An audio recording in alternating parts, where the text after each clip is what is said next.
Man, welcome to season number 3. Thank you all for checking out Who's Hidden Gems. I can't believe I'm saying season 3, episode 1. Actually, in total, episode number 74.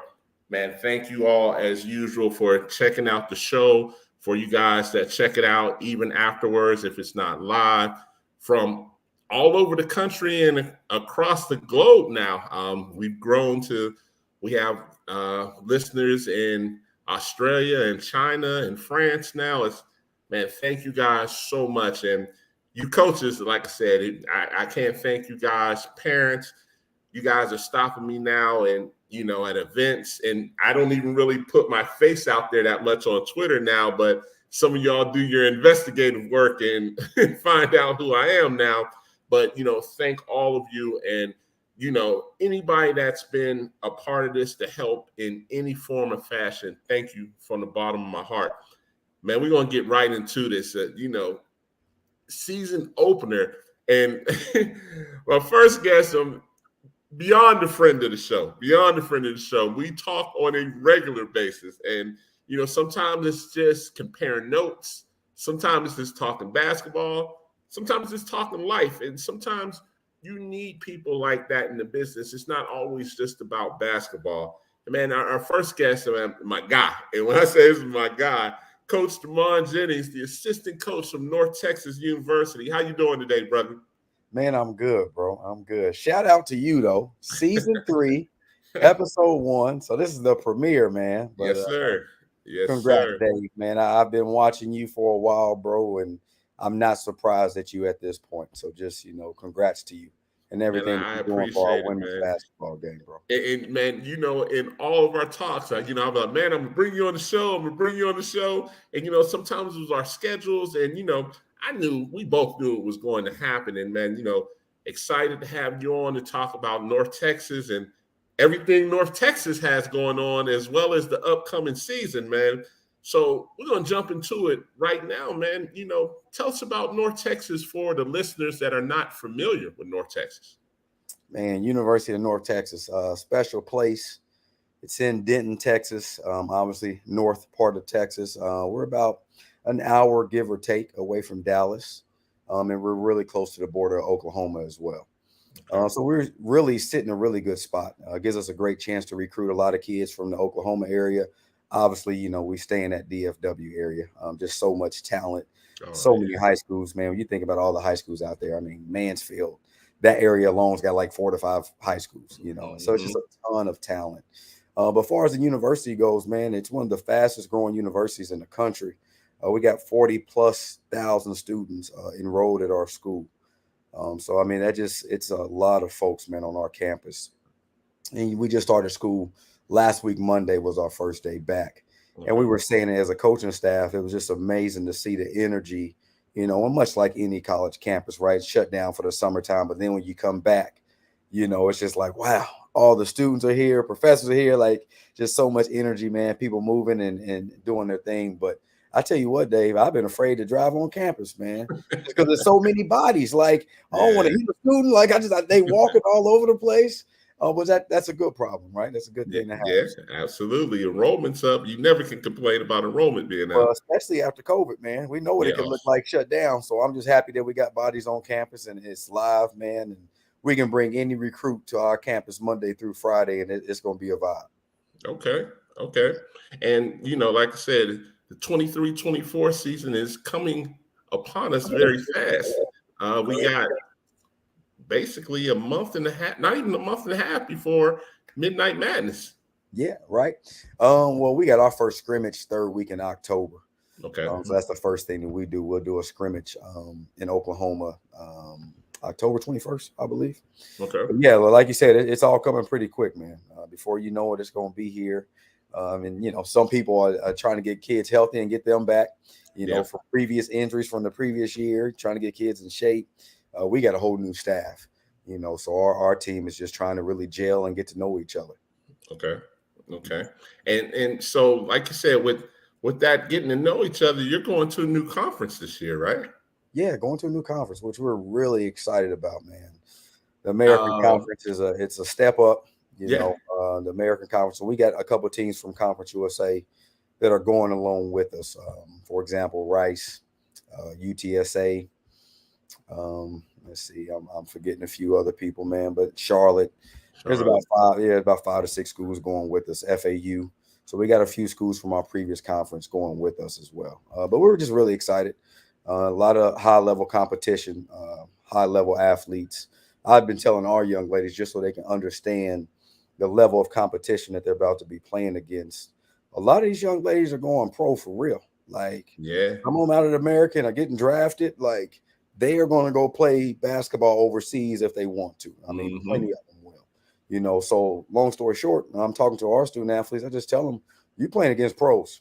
And pros approach the game a little bit different than everybody else, right? We all know that, right? So when you got something else in your mind, like, look, this is how I'm going to feed my family. This is how I'm going to feed myself.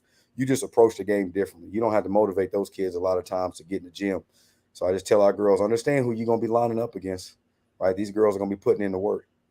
Absolutely. I mean, I always say when you get the levels, and even on the D1, D2, and D3 level, the biggest thing I tell people that you got to pay attention to is attention to detail. Attention to detail it'll separate you from first to last 100%. a lot of times.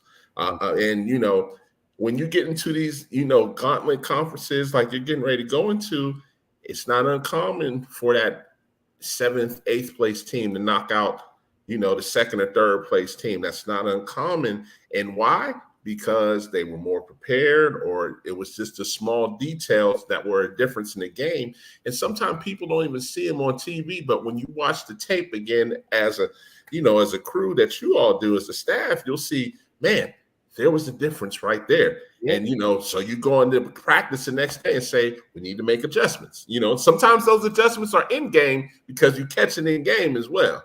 100%. I mean, one of the most simple things in basketball that we talk about as coaches guarding the ball screen, right? Like everybody and their mom at some point is going to run some ball screen action, whether it be late in the clock, whether that be their primary offense, like they're going to run something at you. And I mean, how many times, like I was watching film today with one of our girls, and we were literally talking about, she was a transfer from Wichita State, and we're talking about how she was guarding a ball screen. And literally, as we're watching her film from last year, that we got to that point, and she was like, yeah, I think I was supposed to go under on that screen. Like, and it's a big detail, it's a small little thing, right? It seems minute, but it can be a big difference, man, in the game for sure. But when I say you hit that right on the head, because coaches like yourself will pick up that weakness. They'll be like, she can't guard that ball screen. We're going to keep running that until they make an adjustment or get her out the game, because she's a weak link if that's the case. Like you say, coaches watch that film and be like, that young lady can't watch the ball screen, or she's weak in a certain part of the screen where we can get our strongest player open. Yes. And so I'll be honest with you, Dave, like, I think I've learned so much, man, since I've been in North Texas. I've had a chance to be around a lot of coaches since I've been in North Texas, man, just a lot of different people. And I've learned from all of them. I've taken from all of them. And when I very first started coaching college ball, I think I was a very high rep guy. I wanted people to do a lot, and I wanted you to be in shape. So I might ask you to do this one move 12 times. Yeah. But now I'm starting to get to a point now where I'm just like, I'm really high on just the quality of what we're getting out of our kids. And so what that means is you might only go 3-4 reps, but I want you to know every detail of why you're doing what you're doing, right? And so when we ask you to roll hard to the rim, we ask you to post up, we ask you to drop your foot and seal the opposite way, right? Like, I want you to understand why all this is happening and understanding the timing of it all. So I can't tell you how, like, important that is, like what you just said about details. And I think going into my 4th year at North Texas, like, I can say that that's one thing I'm truly starting to focus on more, is just the small details of what we're doing. Now, let me ask you this, because you brought up a great point. You want quality of reps, Yeah. but do you ask to make sure, because a lot of times they'll be like, okay, coach, got you. And they really don't. Yeah. Well, I mean, you gotta prove it. This is one of those things like it's proof is in the numbers, man. Numbers don't lie. So you got to show me that you can catch that ball and make the layup 3 times, right? I'm not going to kill you. We're not going to do 15 reps, but we're going to do it 3 times. And well, if we're only going to do it 3 times, I need you to go 3 for 3, right? Or if we're going to shoot jump shot 3 times, I need you to go 2 for 3. Right? But you got to show me that you understand what we're doing, and you got to show me that you can execute it too, right? So yeah, it's not just yeah, I get it. No, we're going to actually do it all together. And because I know I'm throwing something at you that you don't have to do a ton of times, I have no problem stopping. I will stop it every time you do something more, right? Because I know, hey, I'm only asking you to do this a couple times, and then we're moving on to the next one. Now, you just brought up a gem right there, because we talk about this, and a lot of my buddies talk about this as well. How fast can you process the information that is given to you? That's the difference of whether you play or if you watch and end up transferring. Yeah, 100%. So it's funny you say that. We were literally talking about this the other day. One of our kids was running the floor, and they were fatigued and tired after the run, and so one of the coaches was trying to coach them up and talk to them. But the whole time, the young lady was looking down at the floor, and our head coach stopped her and just said, Jason Burton tells her, he's like, look, you might miss something that we're trying to tell you in a game, in a timeout. We might only have 10, 15 seconds to tell it to you. Yeah. Heck, ball's being taken out of bounds, ball is dead. We only got 5 seconds to tell you. You're too busy walking with your head down versus having your head up and trying to understand and comprehend what we're saying, right? And like in that moment, it's like, man, if you really prepare, you practice thinking about the game at all times, you will really never walk around with your head down. Oh, like it's a 40-minute basketball game. Yeah. And when coaches are talking or teammates are trying to tell each other something, there's no time for this. There's no time for, I'm tired. Like, you got to be locked in. In the moment that you're not, you probably need a sub and come over there with us and get you a break. And even when now you're talking something, even when you come out that game, you need to be locked in, because when your number's called again, you may pick something up on the bench that you can't see in the game. I literally just seen a tweet like right before me and you jumped on here, and the tweet said, be in the game when you're not in the game. And it basically was just showing a team on the bench like they was in it, and we all do that as coaches now. I remember the first time I'd seen it, I can't remember who it was, but it just stood out to me the first time I seen the coach point it out. Coach was like, look at the bench. Girl made the shot. Everybody in the bench is hype. Everybody's involved.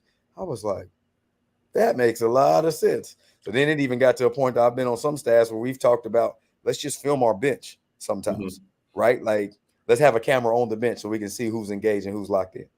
Oh, man. And now we're talking, because now that flows into the next part of our conversation.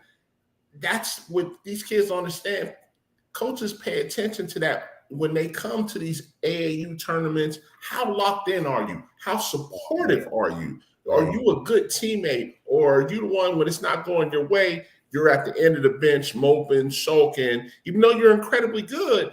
Man, all of that speaks volumes to these coaches that are evaluating, because, man, like we talked about, man, this transfer portal and JUCO, man, it's getting ruthless out there for, these spots. And, you have to do something to show value, on and off the court for these guys to be like, I'm going to take you, like yourself. Like, if you don't, like, you have a board with a couple of prospects.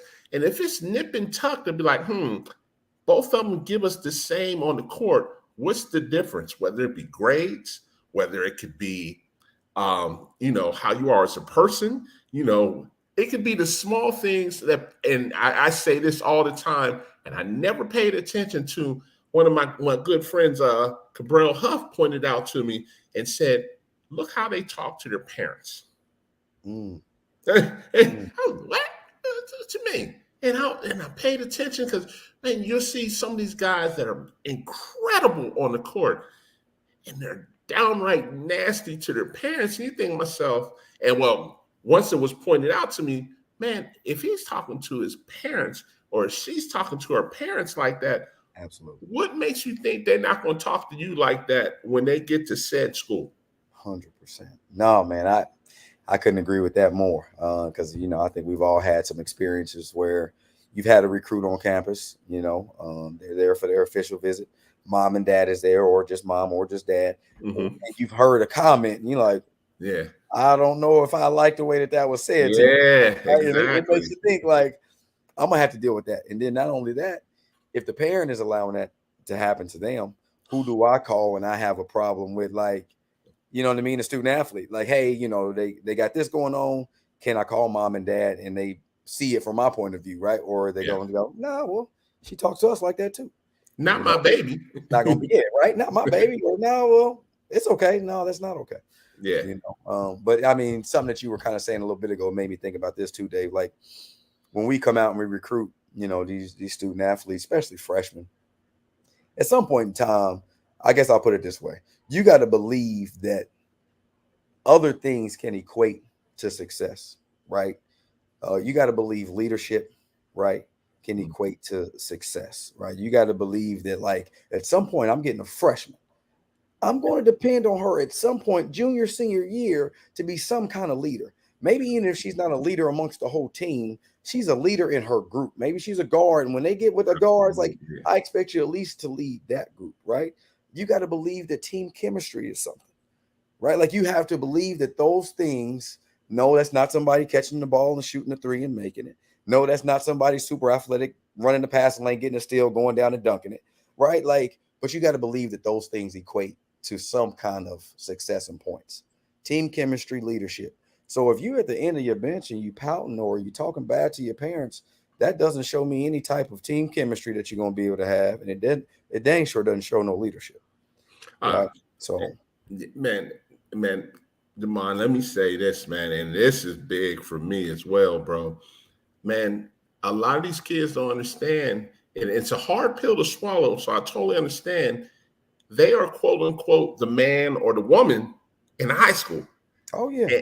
And another coach brought up a good point to me that, he said he would line the players up and just go down the line and say, what were you? And, the first one to stand up all big and bold, I was first team All-State, or I was a 3-star, or, I played on a top 25 team, or I played next to this 5-star who's a pro now. And, some people are like, oh, and as you continue to go down the line, you start to realize that everybody has a story, and basically they were, quote unquote, the man or the woman wherever they came from. Right. And, then it becomes, what type of teammate are you going to be? Are you going to be that person to be able to accept your role as a senior to say, I'm only going to get 10 minutes a game? Or are you going to have a fit and be like, this isn't what I thought it was. I'm in that portal. Yeah. And it's almost impossible for you to determine that. Like, you see certain qualities and you look for those details early, but when that playing time diminishes and you are, quote unquote, that person, and you go from being on that bench, defense, sometimes it's a hard pill for some kids to swallow psychologically more than anything. Right.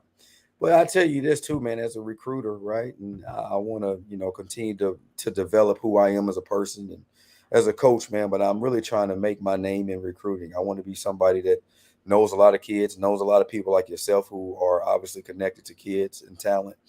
But man, I will tell you this, Dave. I lost my train of thought really quick. You just said, what did you just say?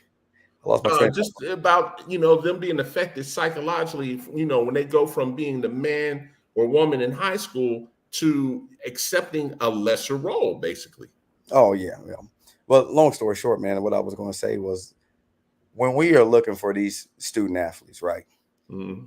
Minutes, right? And so I heard somebody say this the other day, right? And like I said, I lost my train of thought, but this is what I was going to tell you.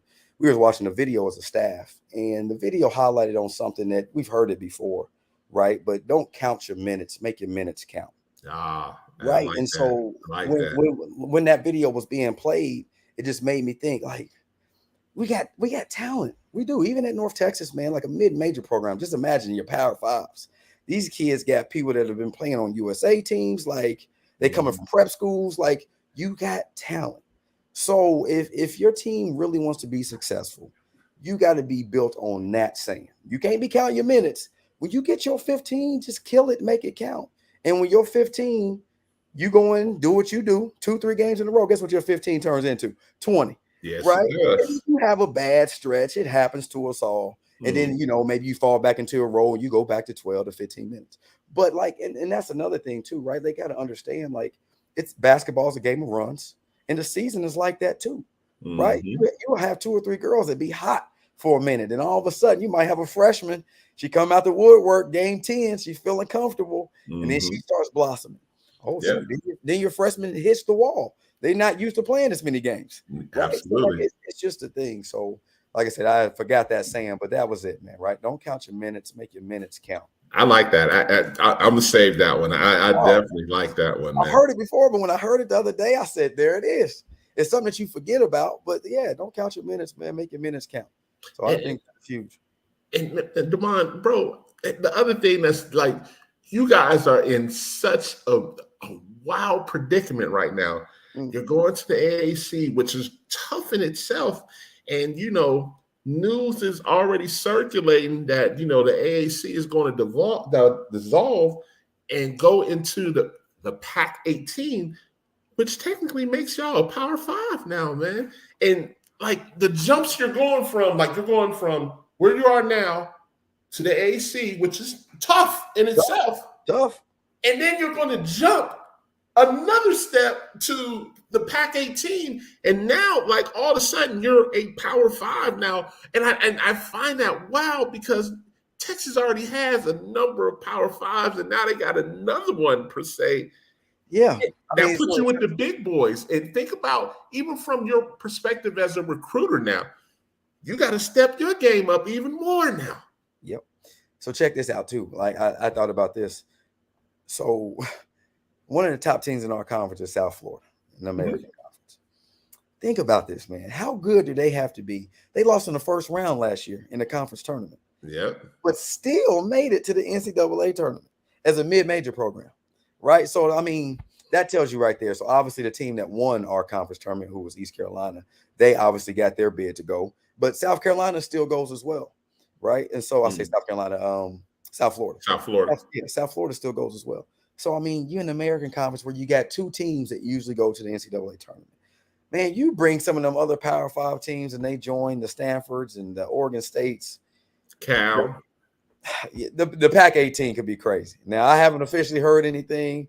Right now, Dave, I'll be honest with you, man. I'm just trying to learn the American. I want to stand out. I want to shock the world when it comes to North Texas. I don't know where we're going to be projected at, man, but wherever we are, I want to finish above that. And, I want us to get some wins that people don't expect us to get. And, man, we talked about this before the show started. Now you're in a predicament where team in the 9th or 10th place can knock off the 2nd or 3rd place team. And that's every night. And what we were talking about, details. Small details can win the game, and you just never know. That detail can knock off that 2nd seed. And it could be a log jam for 2nd through 6th, or it could be a log jam for 1st place possibly. 100%. Think about the lady coaching at Tulane. I can't think of her name now, but she's been coaching there for a long time. Right. So yeah, you can let her be the 8th seed if you want to, right? And she played in 1 seed. She's comfortable at Tulane. She knows her system. She knows her players, and mess around and beat you in the 1st round. So I think that's the thing too. You get coaches that have been in their programs for a long time. They're good at their jobs. They're good at what they do. And it just doesn't take long, man, before, like you said, at the end of the season, girls are starting to gel and other teams are not gelling. People get injured. There's just so many factors. And that's why we tip it up. And that's why we love that March Madness, right? Yes, end sir. of February, beginning of March, we love that time because you don't know what's going on behind closed doors. All we know is, man, game tips off at 7. This team is supposed to beat them. But I come down to the 4th quarter, they down by 6. What's about to happen? Well, I think and the other good thing about that is sometimes that team that you said that is expected to win, they haven't been in that position all season. And when you got them fans chanting and everybody standing up rooting for the underdog, you start to get a little nervous. And now that momentum is swinging because the underdog is feeding off that crowd. Anything can happen. Anything happen. Now, this is like my third show. You know that? So, like, at some point, maybe I can be like your co-host. You know what I mean? We gotta talk about that, Dave. But I want to say this, man, before I let you go, because I know we're starting to run towards the end of our segment. But I want to pivot a little bit into this, man, because you said something earlier when we were talking backstage. And I want to tell you why I think this is important. You said you were talking to a young lady. The young lady doesn't, you were saying yourself, like, maybe the kid don't even really need me or my connection. I'm gonna tell you why I think that is different, man. With this transfer portal, right? You have a young lady. I'm just give you an example. You have a young lady at the University of North Texas. Enters the transfer portal. I hope none of our kids do. I want them all to come back. But enters the transfer portal. Let's say she's from Louisiana. So you've been knowing this kid for a long time, right? Dave, you're the person that she can turn to about this next school and this next opportunity. Does that make sense? Because who can she really trust as they try to recruit her out of the transfer portal? I mean, if we're being honest, every coach is calling you because they see you being able to help them. And when coaches recruit, who knows what they're telling you if it's true or not. That's true. Right. And look, this is what the young ladies are thinking. We had a young lady tell us this yesterday when we were having a team meeting and we were just, doing some team bonding stuff. And when she said this, I said, man, that's a really good point. When they go in that transfer portal, it's a stressful time. You got coaches calling you and you don't know who to trust. You don't know who's telling you what. You don't know what coach is still going to be there next week. Maybe they about to get another job and leave. But I think when they have people like you, right, that is somebody that's just that bridge and connects them to high school to college, high school to AAU, I think that you give them somebody, man, that they can call and say, look, Dave, I'm thinking about this. What do you think, Mr. Jones? And then you can give them some great solid advice, man. So that was just something I wanted to tell you and share with you. I do think that your role is vital, especially for that transfer portal. I really do. I appreciate it, man. And man, we talk on a regular basis. This time of the year is stressful for me because some of these kids that had, to your point, they had, they signed to go somewhere, and whatever said coach, unfortunately, might have been fired. Unfortunately, may have stepped down. Whether it be health reasons or personal reasons, whatever the case. And now that new coach comes in and says, I'm bringing in my guys. Yep. That's why the first conversation I have with any recruit, man, I want to get to know you, but I immediately, I'm trying to get them to understand that I'm genuine. You can call me on a random Tuesday and say, Coach, University of North Texas is not the place for me. I will say, okay, man, I wish you the best. If there's anything that I can do in the future, you let me know. And no ill will, I'm not mad. So I just try to establish that immediately that I'm a genuine dude, because I know that you might feel like you come across some other people and it might not be genuine. You don't know who to trust. I'm here for you. Right. And that's important because so many of these kids, that's a great point, feel like they're being sold a bill of goods just to get them there. And then when they get there, they feel like it's not what they were told when they got there. So they feel a type of way. And then, sometimes it even becomes a cold relationship and they just say, this is just business. That's the way it is. This is not the only school that does that. I'm not big on that, to be honest. I trust me, I understand the recruiting game is competitive as all get out. Trust me, I get that. But when you're getting somebody on the guys that I'm this, I'm that, or we're this and we're that, and we're really not, they sleep well at night. And listen, I understand you got family. I get all of that. But man, it's a moral thing for me. Like, between that and there's one other thing before I let you go, brother. It's the exit interviews when they graduate, because a lot of people don't talk about when this is all over. A lot of these student athletes aren't ready for the real world. And unfortunately, it's a cycle. When I say it's a cycle, okay, I've had you for 4 or 5 years, whatever the case may be. If you want to be a grad assistant, okay, you can be a part of the family, great. But if not, hey, we're going to give you this plaque with your jersey. We'll take a picture with your parents, shake hands, kiss babies, goodbye. But okay, are you making sure they at least get an internship? Are you making sure that they're headed in the right direction even after they graduate and get their degree? And yes, I understand some of that is on the student athlete, yes. But I think the schools need to do a better job to say, hey, don't get me wrong, we won 25 games, we went to the tournament, but it's more than just the graduation rate. We placed this person, and that's why I look at D3 a lot differently, because their senior night is way different than the D1 senior nights. Right. Because when they come out, they'll say, oh, this one's going to Ernst & Young. This one's going to this investment bank. You're like, yeah, okay. You almost forget about the game. You know, and you're like, man, they're really going to be successful. And yes, I get, as you get to the higher levels, it's getting to, yes, you know, it's so you got to win. You know, take out your Stanfords, your Northwesterns, your Dukes. You get what I'm saying? Like those really high academic schools. I just wish it was the same way all the way around. And I'm not saying that's not the case at North Texas. I'm just saying that's something as an NCAA, I think we need to do better to make sure that, don't get me wrong, college is the most amazing experience. And, you know, we talked about that plenty of times, whether you're in D1, D2, D3, those times you have in college, those friends you make, all of that is great. But don't just drop me off and say, okay, hey, buddy, appreciate you. I'm back home and I'm like, well, I didn't kind of get guidance on the next step after I graduate. It's kind of on me. Yeah. Yes, partially it is on you.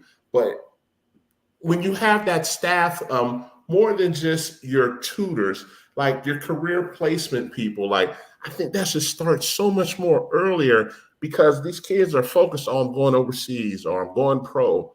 And when that doesn't happen, they don't have a backup plan. So when I interview these guys, you know, I like to ask some of these basic questions. What do you see yourself doing once basketball's over? And they looking at me like, what? Yeah, oh, for sure. There's no other plan. Yeah. Or, you know, I get some of the basic ones, and I'm not here to kill dreams. I can go into entrepreneurship, this, that, and the other. Okay, so that's fine. And sometimes I'll expand on that, or sometimes I'll turn off the camera and say, how are you going to do that? Mm-hmm. They have no idea. And I don't want that to be on camera. And then that's when I get nervous for that person, because they're basically playing dice. They're like, listen, if I don't make the pros, it's all or nothing. 100%. How much time we got? Because I want to comment on that, but I don't. Go ahead, man. You go ahead. Okay, so that's one thing I really love about our staff. Mm-hmm. Jason Burton has put together a phenomenal staff of people that, and this is what I think it's about. And Jaylee Mitchell, our previous head coach, used to say this all the time, that she was just worried about, and Jason too, just worried about putting you around good people. Yeah. Right? If I circle you around with good people, my coaching staff are good-hearted people that care about the kids. Every last one of us have our chance with these kids, man, side conversations where we can pour into them, right? And we can help them build. And they'll have a different relationship with every coach. And some of them know that I'm an entrepreneur dude, right? Mm-hmm. Like I love entrepreneurship. When I was at Eastern New Mexico University, I started an entrepreneurship club. I always say, if I ever hang up basketball or do something else, you know, let's say I get to 50 years old, I'm like, you know what? I want to do something different. If I get to that point one day, entrepreneurship might be the way I go. And so you have a lot of kids that want to get into that. And so, you know, we got a lot of young ladies lately that want to get into real estate. Real estate's a really popular thing right now. Everybody wants to do that. So actually at the University of North Texas, we got a real estate course that's really cool too. Oh, wow. Yeah. And so I think that's one of the biggest things is surround them with people that want to win the day every day and be successful and care about these kids. I think that's a big part of it. And then you'll catch your assistant coaches and your support staff having these side conversations when you walk by as the head coach, like, man, that conversation has nothing to do with basketball, but it's trying to help that person develop. Yes, exactly. Right? And then as coaches, we can always put them in certain, you know, situations, right? We can do our community service. We can make them get in front of crowds and talk, get over the fear of talking in public, you know, understanding that, hey, you got a lot of good things going on in your life. Go help this group of people that are less fortunate. Right. I think that's a big piece of it, too, getting to see that and understanding how grateful you should be. But I mean, man, we can have a whole nother show. Just absolutely. And man, I feel like this is the way we talk on the phone, too. It is. This is the way we talk on the phone, no doubt. Hey, man. I asked you, like, how much time I got? Because I know I could go for a minute. Man, listen, you know, I appreciate you. And, man, just audience, this is the way me and him talk on a regular basis. Of course, we talk about players, don't get me wrong, but that's why I say when you have certain people in your network where it's just so important, they're so important, it's more than just basketball. You talk about life and stuff like that. And this is how we end up talking 45 minutes, hour and 15 minutes. Yeah, I called you about a 6'3" girl, but now 30 minutes into the conversation, we talking about something else completely. Exactly, man. Happens all the time, bro. Man, listen, man, I appreciate you so much. And that's a reason why I wanted to bring you on to the show, because people understand like how important it is to have genuine people around your kid. And I consider you one of those people to be, they're in good hands if they're with you, brother. You know what I mean? Man, I can't, not to toot my own horn, man, but I cannot tell you how many times throughout the month, like a coach will hit me up about a kid, a high school kid, and I don't think that they can play maybe for us, but I will try to connect the dots for that kid somewhere else. I played D2 ball. I played D3 ball, actually. Obviously, I coached D2 ball. So, like, I would try to help them somewhere else. Like, hey, let me connect you to this coach. Because it's just about trying to help the student athlete. I want everybody to go out there and be successful, man. That's my biggest thing. Man, I couldn't agree with you more. And you just hit home with that. I have to be honest and tell some of these parents, your kid can play, but they're better served for D2 or NAI or D3. And it's not to insult, it's the better opportunity for them, and especially if the school is a better match for them academically, because you have to always look at that, because you get so many parents that are hung up on, I'm trying to get to the highest level.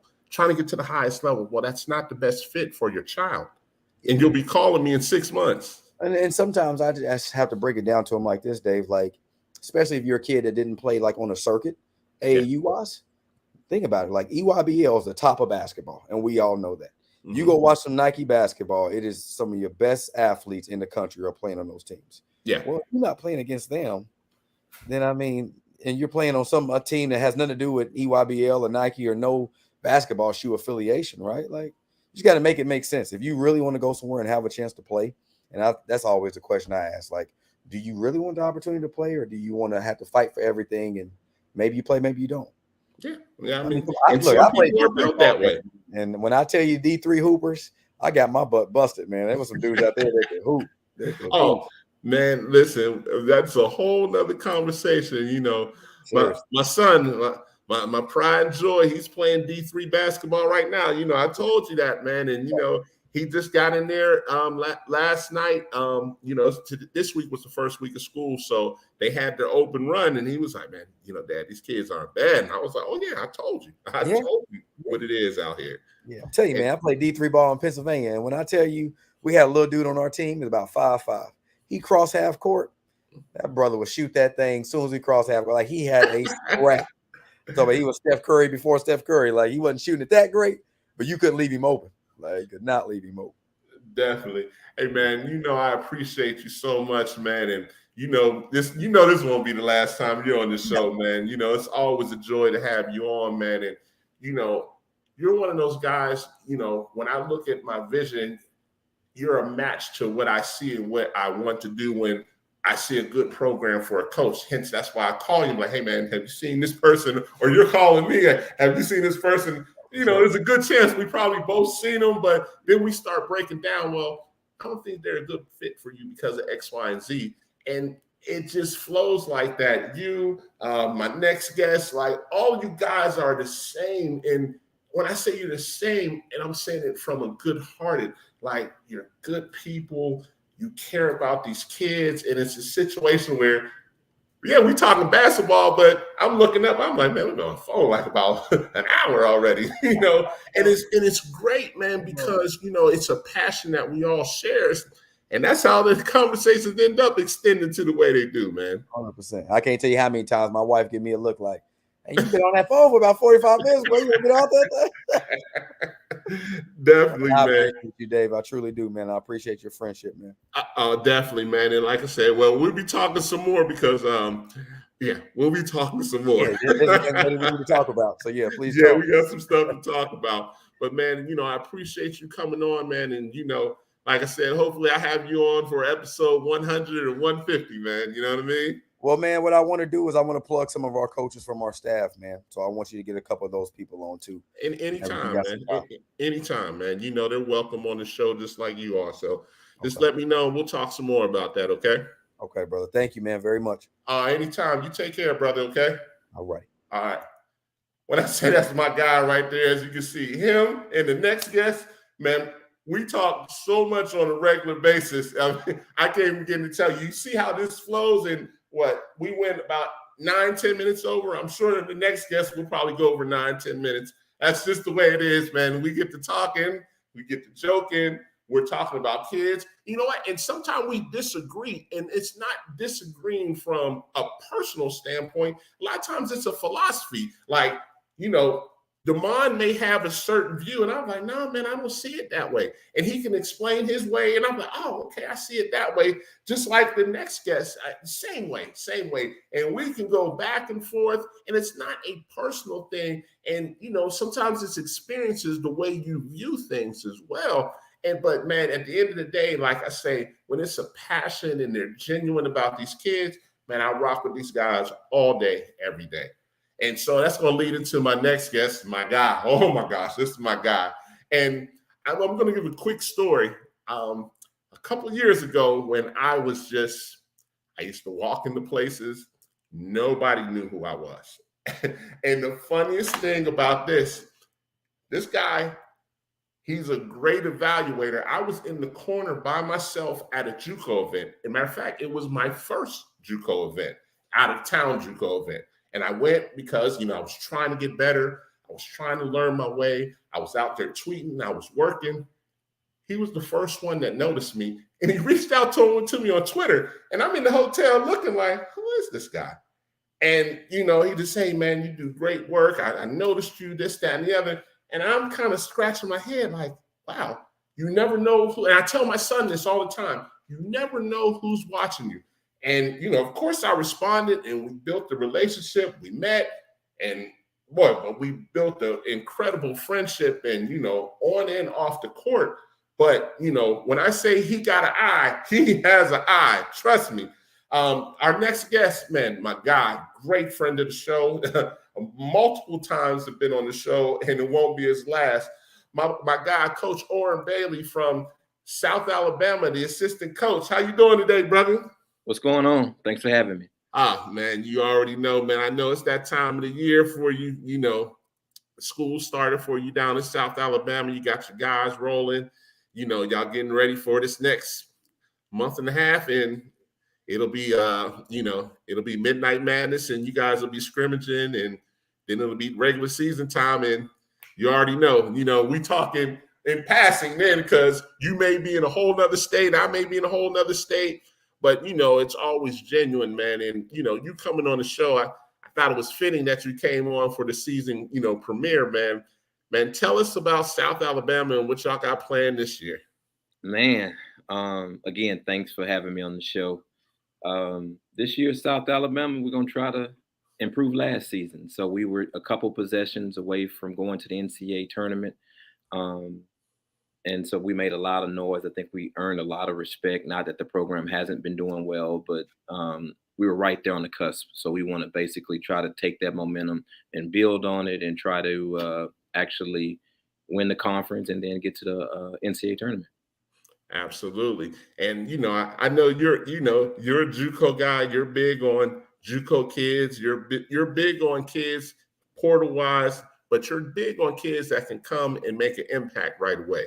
That's the biggest thing. Like, unfortunately, you know, we talk about this time and time again. Like, you know, unfortunately, yes, you want to develop, but at the same time, you're looking for those kids that can come in and, quote unquote, not just give you buckets, but make a difference, whether it be on defense, whether they're a floor general, whatever the case may be. You're looking for those dudes. Facts. Impact guys matter. They have a higher, what's the word I'm looking for? They're a higher commodity. So college basketball is about winning now.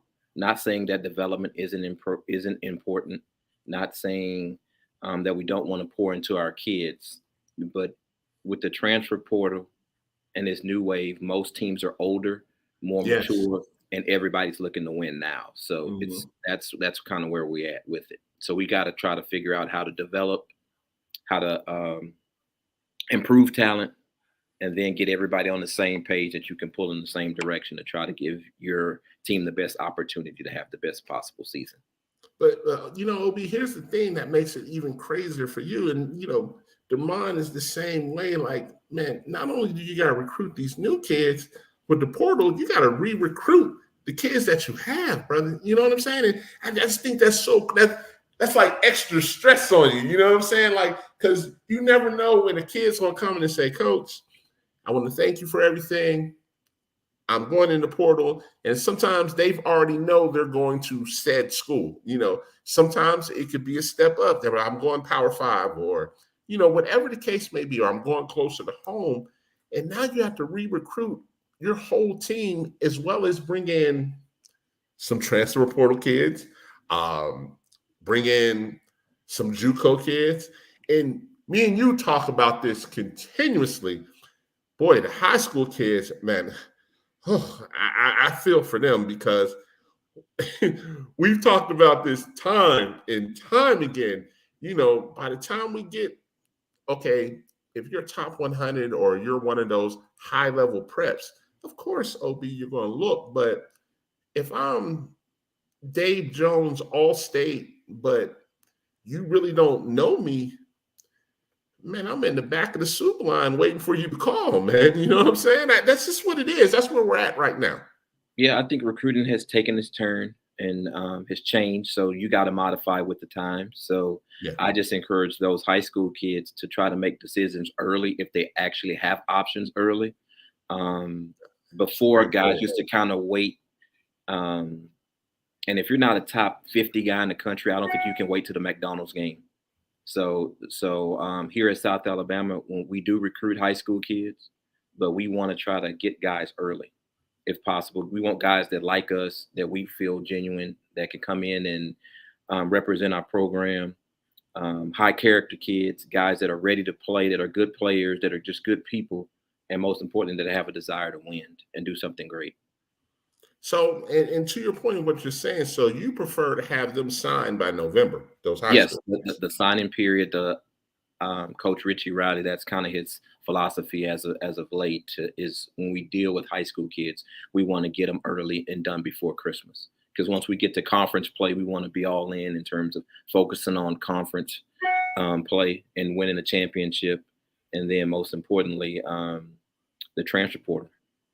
So he's made a living in the transfer portal, identifying guys at various levels, and those guys have been come in and help change South Alabama's program. So when we get to the second half of the season, that's what we're going to be focused on: mature guys, impact players right now. So again, I think that's a good model. I think that's a good way to look at it. So if kids are taking visits early in the fall, I don't think, unless there's some coaching changes at specific universities, you should pretty much kind of have a pretty good idea of where you want to go and what's a good fit for you. And so, let's break it down and be honest, OB.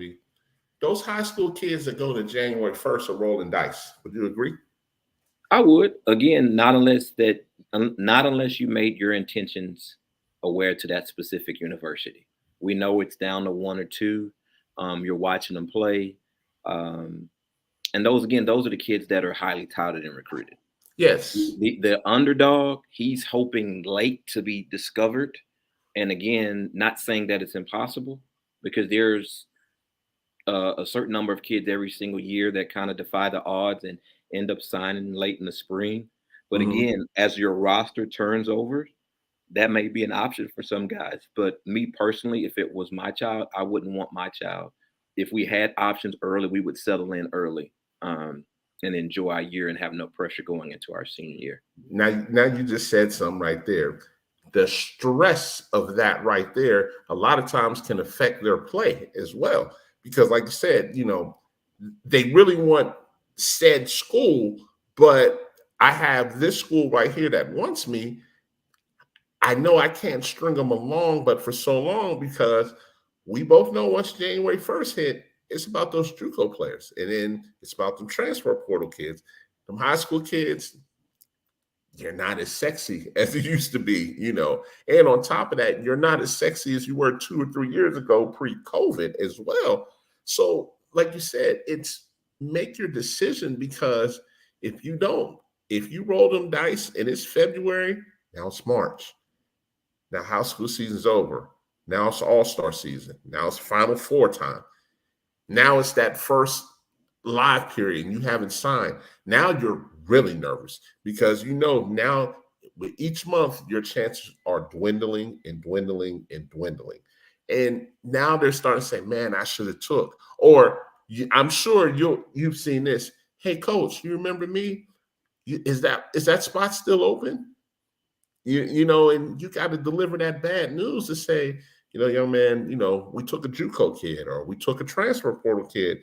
He was all conference. So, he's 22, he's 21. He's ready right now. Whereas we took you because we believed we could have developed you into a special player. But in the same sense, we couldn't just sit here and wait where this all conference guy is available. Now we're going to take him. Facts. Well, again, I think guys, the later it gets in the year, the more they are rolling the dice. So again, I encourage kids that have something to go somewhere where they're wanted, not where they want to go, because that's a huge difference. People need to be ready to invest into you and into your particular career. So these players have got to kind of find a home early if it's possible. If not, I'm not saying that they should give up on their dreams, but they have to be realistic in terms of what's honestly out there. So let me ask you this, Obi, and this is where it gets really interesting. Coach Stennings made a great observation. Yeah, you guys for the most part are on the shoe circuit. Are you looking on the independent circuit from time to time? Of course you are. Yes, you're looking for that dude, as we always say. But if you come to South Alabama, it's with good intentions that you have played high-level basketball. You can't just say, oh, I played all state and I played 1A ball. You know what I mean? And nobody's heard of you, and you're putting your job on the line by saying, I believe this guy can help our program. Well, Coach Riley comes back to you and says, well, who's he played? What does he do? Or we look at synergy. Yeah, he has great numbers, but then you look at the competition, you're like, okay, he didn't play EYBL. He didn't play Under Armour. He didn't play Adidas. He didn't play high-level independent. I have to throw that in because there's some independents that are just as good as these shoe teams as well. But in the same sentence, you just haven't played quality basketball for you to be confident to say, I'm going to pull that trigger because I believe this is a dude. And a lot of times, we talk about this. That dude, a lot of times where you pull that trigger on that guy, when we pull that trigger on that guy, a lot of times he's 6'8" and above. You know what I'm saying? Yeah. That 6'1" guard, you got to be something special. I mean, there's just no way to sugarcoat that. You got to be something special. If I call you like, Obi, there's this 6'1" guard, man, he's lights out. You're not going to salivate over that because in your mind, you're like, well, if I'm calling you, you're going to be like, okay, he must be something because unfortunately, when you're talking 6'1" down, those are dime a dozen, unfortunately. And I'm not here to kill anybody's dream. And, I had a 6'7" kid where I had to break that down to him. I'm like, bro, listen, it's monstrous out here. Like, you sent me the stats, the statistics, and it's mind-blowing that almost 50% of those guys in the portal don't have nowhere to play next year. Yeah. Those numbers were remarkable, just kind of looking at them. I do think that kids have to decide why to transfer. And not everybody's in a bad situation. I do think that we're in a microwave society where guys want instant gratification and instant success, and there's still no issues with waiting your turn. And again, I know everybody's trying to run their own race, but sometimes kids need to know that they're in a good situation, where they're in a good program, where the program and coaches staff is invested in them and their development and improving them as a person and as a player. So in most winning programs, there are very few impact freshmen. So guys, if you're a high school kid coming in, um, most of them think that they're going to come in and play 20, 30 minutes a night because that's where they've done that in their career. And the reality, I just kind of use a different measuring stick. If they can get 8 to 10 minutes a game, that to me, that's kind of the translation of playing 25 or 30 minutes at the previous level that it was. And then at the end of the day, you got to win. That's what it comes down to. Plain and simple. That's what it comes down to. You got to win. You have to win. And, that's what your job, that's what these contracts are structured on. 3, 4, 5 years to turn it around and put the school in the right direction. If not, that's the business side of it, man. Unfortunately. True. Very, very true. So you can't, a lot of times, and again, this is unfortunate, you don't have that time to take a chance on that kid that's going to pay dividends by year 4 or 5 if you redshirt them. Would you agree? Yeah. But I also think you're still looking for that fit to your puzzle. Yeah. And so I think if you can be transparent with the kid, then it's up to them to decide if they think it's a good fit and a good opportunity worth taking. So again, immediate dividends is necessary, but with 13 scholarship players, all 13 can't get on the floor and get the necessary desired minutes that they want to keep them happy. So some of those kids that are smart enough to stay in the program and fight it out and work the next year, kudos to those, and to those kids that decided they want to try their hat and their luck in the transfer portal. I mean, best of luck.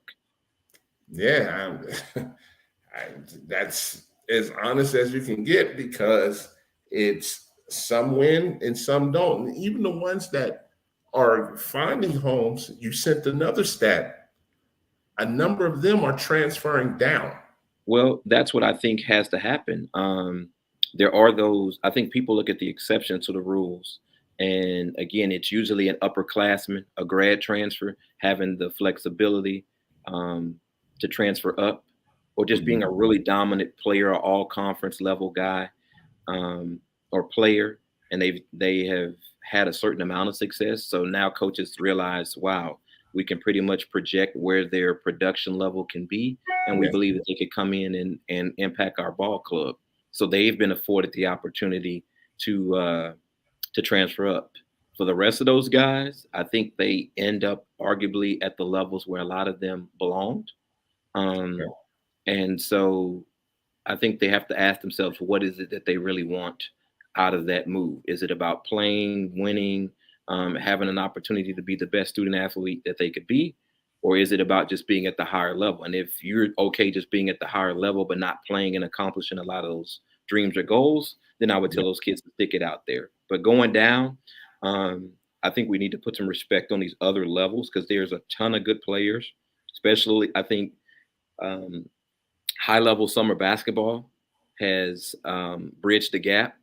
So players are working out together with each other, freshmen, sophomores, juniors, seniors, whether that's high school or college.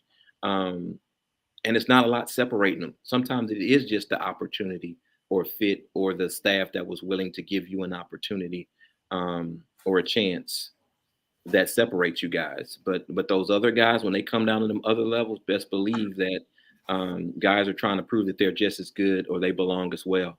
And then, and this ties into, just like when I was talking to Coach Jennings about this as well. When you're out there and you're looking at, prospects, yes, you're looking for the best talent and the best player available. But what is it that catches your attention, Obi, to say this is a South Alabama kid? First, like, we're big on character.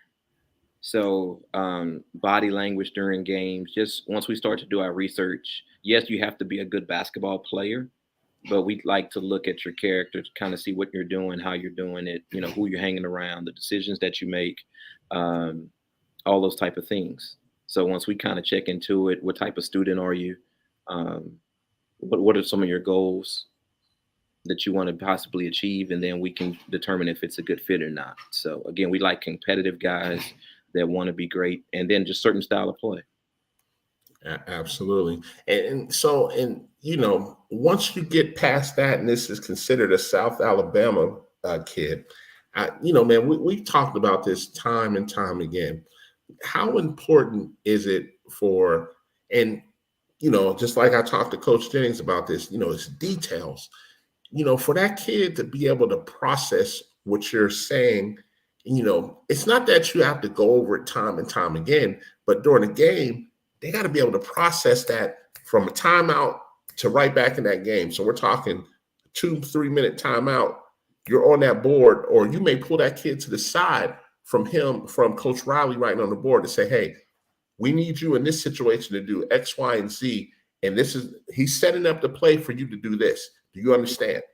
Sure, they can say, I got you, coach. But the ones that are going to play are going to be the ones that execute. It's plain and simple. Yeah, it comes down to execution, guys that are coachable, guys that compete, and most importantly, through practice and your training ground, we've asked you to do certain things.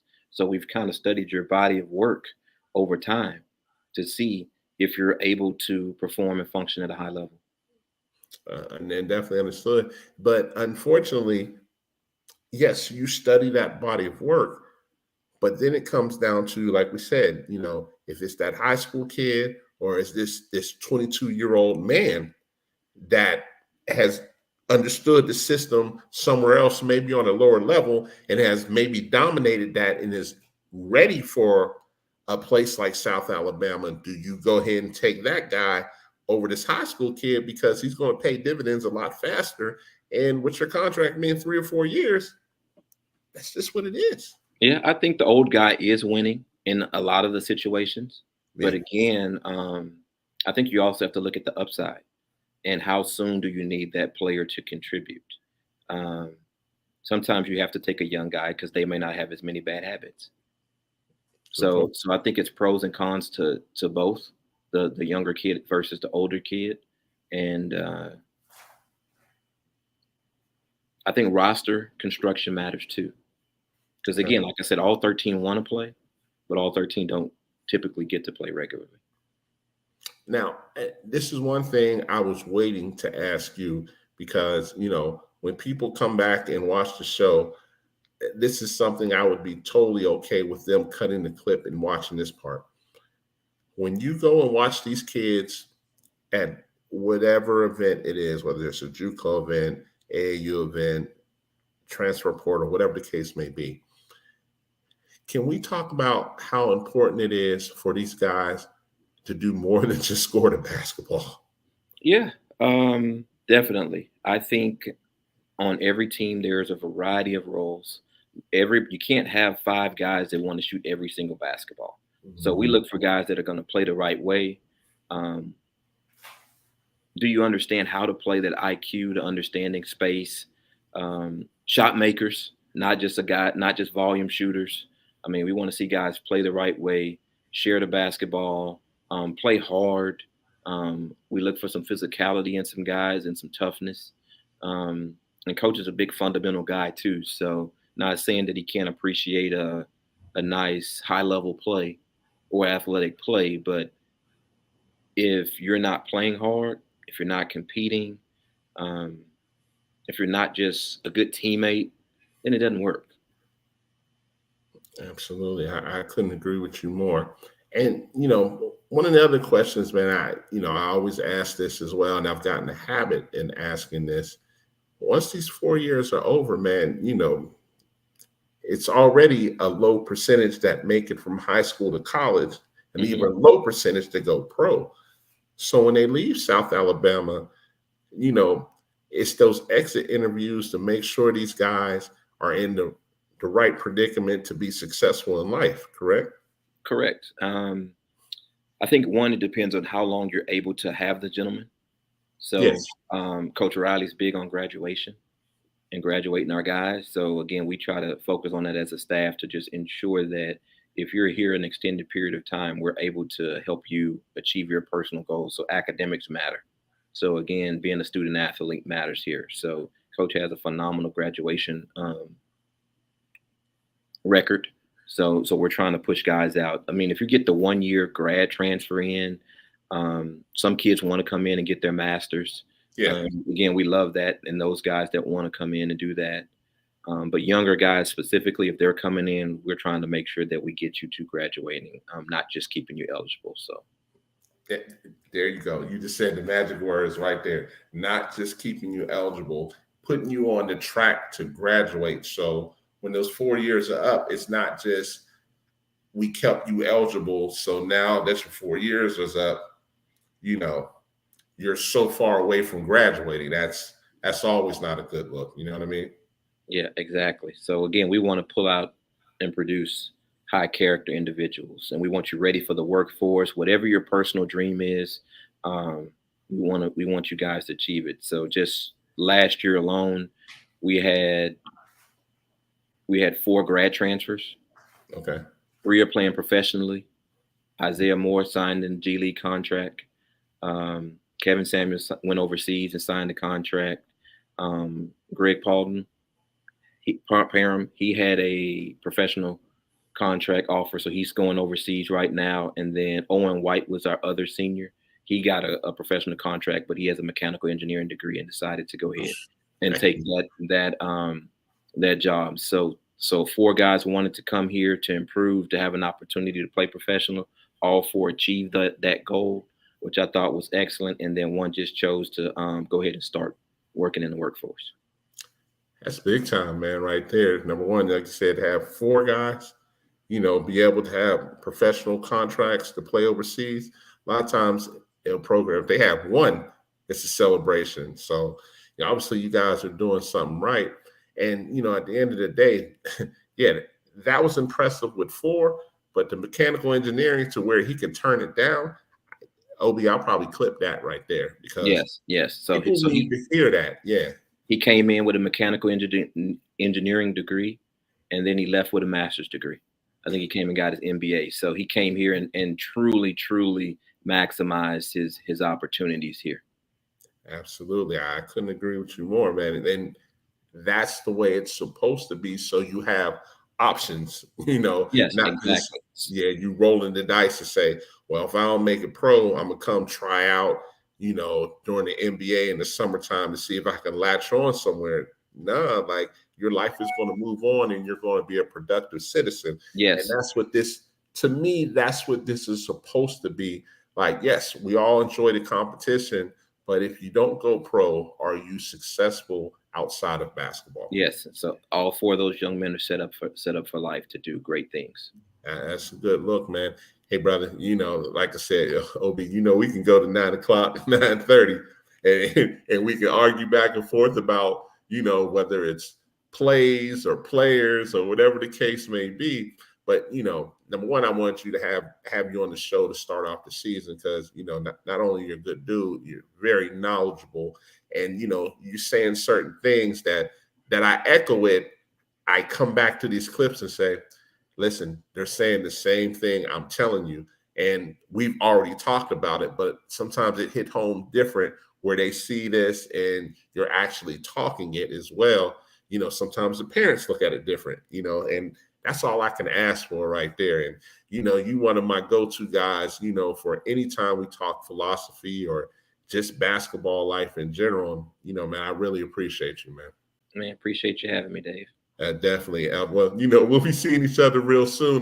Hey, can't wait to see South Alabama and Alabama, brother, in Tuscaloosa. Yeah. We got a big year, so a lot of big games, and we're excited to see our guys on the floor and compete this year. So yeah, I'll be at that game. I will definitely make that drive over for that one. That's going to be, and I've never been to Tuscaloosa's arena, so I'm looking forward to that.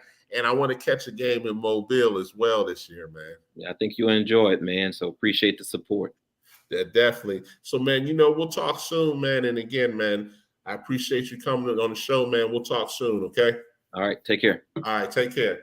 That's my guy right there, Coach Bailey. And, like I said, Corey Black made a statement is, your net worth is your net worth. And, the last 2 guys that I've had on the show have definitely added value to me moving in, forward in certain directions. But that also leads to my next guest, and the fact that when you meet people, sometimes people introduce you to other people. And that's how I met the next guest. And, it's just one of those things where when you're around good people to say, hey, I want you to meet this person. I think they're doing this, they're doing that. And I think it'd be a good fit for you to meet this person. I met him this summer, hit it off. And, I was like, man, would you mind coming on the show to talk about your program? And he was like, absolutely. So here we are right here, man. And I'm excited to have him on. Man, he's on the season premiere. Hey, he's big time now. Look, I'm going to have to take a step back. So we got Coach Tony Campbell from Reinhardt University on the women's side. How you doing today, brother?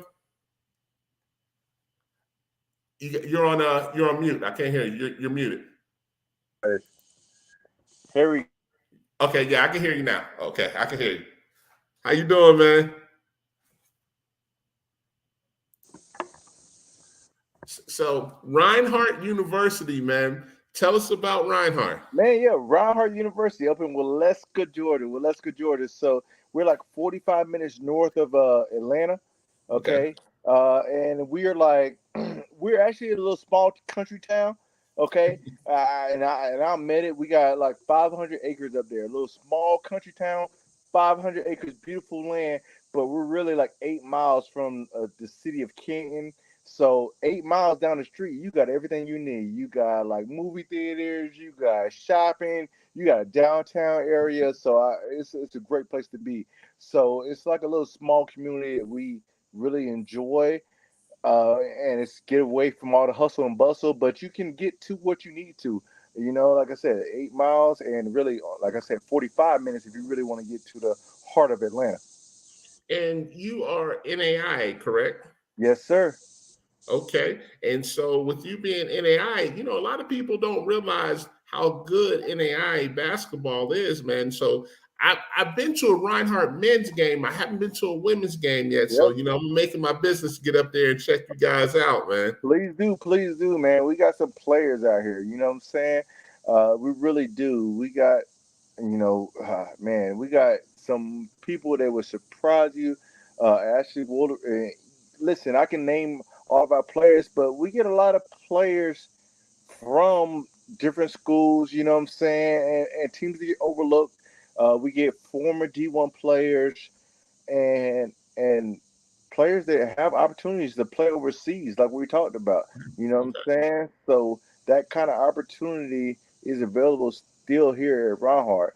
But like you said, like Coach Bailey was talking about, the number one thing is that we'd like to give players options. We want to make you as good a player as you can be, and then at the end of it, you have an option. And girls are usually smarter than guys, so they always tend to, you know what, Coach, I love to hear, I love playing basketball, but I'm gonna go to my, I want to start my career. But we do have options where if you can really play, and if you're really willing to put on those hours and stay in the gym, man, you can go overseas. You know what I'm saying? Absolutely. And, and that's why, I wanted to bring you on because, even from a women's perspective and, the overseas market on the women's perspective is even bigger than the men's side. A lot of people don't even know that. So, really, and if you got an all-conference player, at Reinhardt, they have an opportunity at the very least to get a tryout to go out there and play professionally. Oh, no doubt. Like I said, you spoke about it, man. The overseas market for women's basketball players is huge. You know what I'm saying? It's bigger than it is for guys. And if you really are all conference level player, they know that this is a solid league, a solid conference, a solid level. Where if you're all conference level or conference MVPs, those kind of things, man, we need to take a look at it. And you get that chance to actually play for money. You know what I'm saying? And which is a lot of girls' dreams, And like I said, the one thing I said is like girls are usually smarter, not trying to knock my guys down, but these girls, man, we have a good school and they're learning a lot. And sometimes it's really a hard choice where I've had girls that, man, I came here, this is what I wanted to do, but man, I'm going to make this much money staying here. You know what I'm saying? So it's like, man, but we're definitely pushing them. We're training them. We're coaching them to be the best they were going to be, what they can't be. At this time of year, I got a thing that I tell all my girls, and I don't tell them this during the season. Okay, so before it happens, I don't tell them this during the season. But this time of year, I always tell them to be selfish.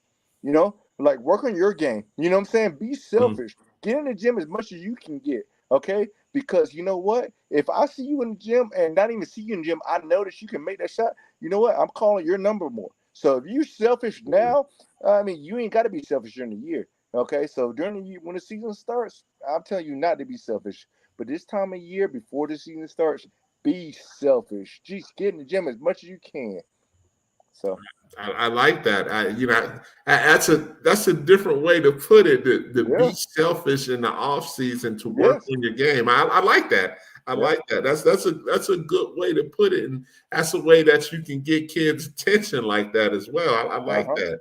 So tell us about your roster that you have coming for this 23-24 season, and I know you're excited about it. Yeah, I am. Like I said, we got an all conference player coming back, Ashley Woolery, and she can really play. We got an all freshman level player. She was an all freshman level player. She's from Spain. Okay, Wow. Okay. and yeah, and her name is Maria, and she can really go. Uh, and I'm really excited. We got Julia Cook. We got uh, Vanna Preston from Jonesboro High School here in Georgia. Mhm. She looks to be our starting point guard. We got so many good players. I'm excited about a new freshman coming in. Uh, uh, man, Key is at the wing. Man, I'm really excited about what we have coming back this year. Tara's, man, she's our team captain. I was really excited to get her back, man. She's just the heart and soul of our team.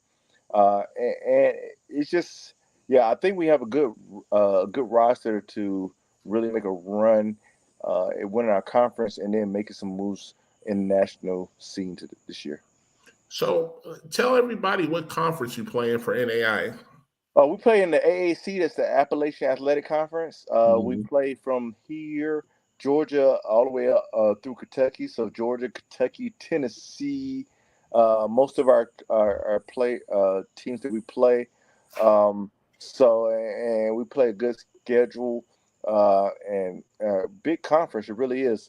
And so it's we have 22 conference games. So if Wow. you can, yeah, it's a lot. But Hmm. like I said, it's a big conference, a good, very good conference. So, and that's what we talked about. Like you said, overseas players.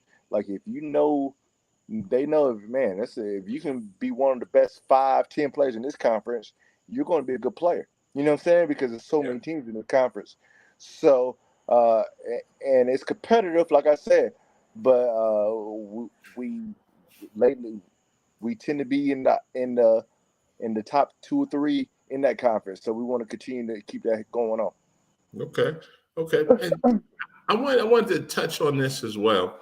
Hmm. So, yes, there's some small differences between NAI and NCAA, but you can go out and recruit across the country just like any other school, correct? Yeah, yeah. No, my recruiting circle is like I said. I got 2 players from Spain. So we got players from Florida, Georgia. Like we get players wherever we can. You know what I'm saying? And we're looking for the best players available. So it's not like, oh, we got a 30-mile radius. No, that's not us. We're trying to get the best players we can get. And right now we feel like we got some of the best players that we can get. So we're really excited about our team this year. And I like to ask this as well, so people have an understanding for Reinhardt as well. So your scholarships, you like to kind of package them with academic as well as athletic, or just depending on how good they are. Oh, I mean, obviously we like to package them, but yeah, definitely like if you can go, I mean, you know what I'm saying? Like, Yeah, I'm only saying this because it's you. You know what I'm saying? And it's just me and you talking, nobody else. But I got you. if you can go, like, we can make it work. You know what I'm saying? Like, obviously, when you got better academics, we're a private institution, okay? Mm. And we're built on strong academics, okay? Uh, you know, I think it's around 40. $2,000 to come here. Okay. But our girls are not paying nearly that because they can go. You know what I'm saying? And if you can really go, I mean, we have players that's not paying anything. You know what I'm saying? So everybody's always worried about that. Oh man, it's full. You know what I'm saying? But you know what I'm saying? Like, nah, that's not what it is. Like, if you can go, we're gonna try to make it work for you. You know. Absolutely. Now, and obviously academics does help, and it helps your squad, your whole team, because we got some girls that can really go. Who's Julie Cook has like a 4.2. You know what I'm saying? And she can really go. You know what I'm saying? And it costs us less to help her not pay as much. You know what I'm saying? Yeah. So because so those kind of students are always welcome, but we're trying to get the best player available. You know what I'm saying? And, So and rightfully so, because like you're trying to win. I mean, yeah, that's what this that's it. comes down to. You're trying to win. And you just touched on something that I want people to understand. Like, you're in that transfer portal trying to get some of those kids as well, right? Oh yeah, no doubt, no doubt. We're trying to get transfer girls everywhere. You know what I'm saying? Like this year, we weren't so much needed it because we have two girls that were, COVID seniors, Mhm. and man, those girls were pivotal getting back, Ashley and Tara, and getting those two back were big for our team. You know what I'm saying? But Gotcha. yeah, but next year, man, they are going to be gone. So we're going to have some scholarship money available where I'm like, man, I have some fools available for some girls who can play, Okay. where it's like, all right, no, I just, if you could play, you're not gonna have to pay to get here. You know what I'm saying?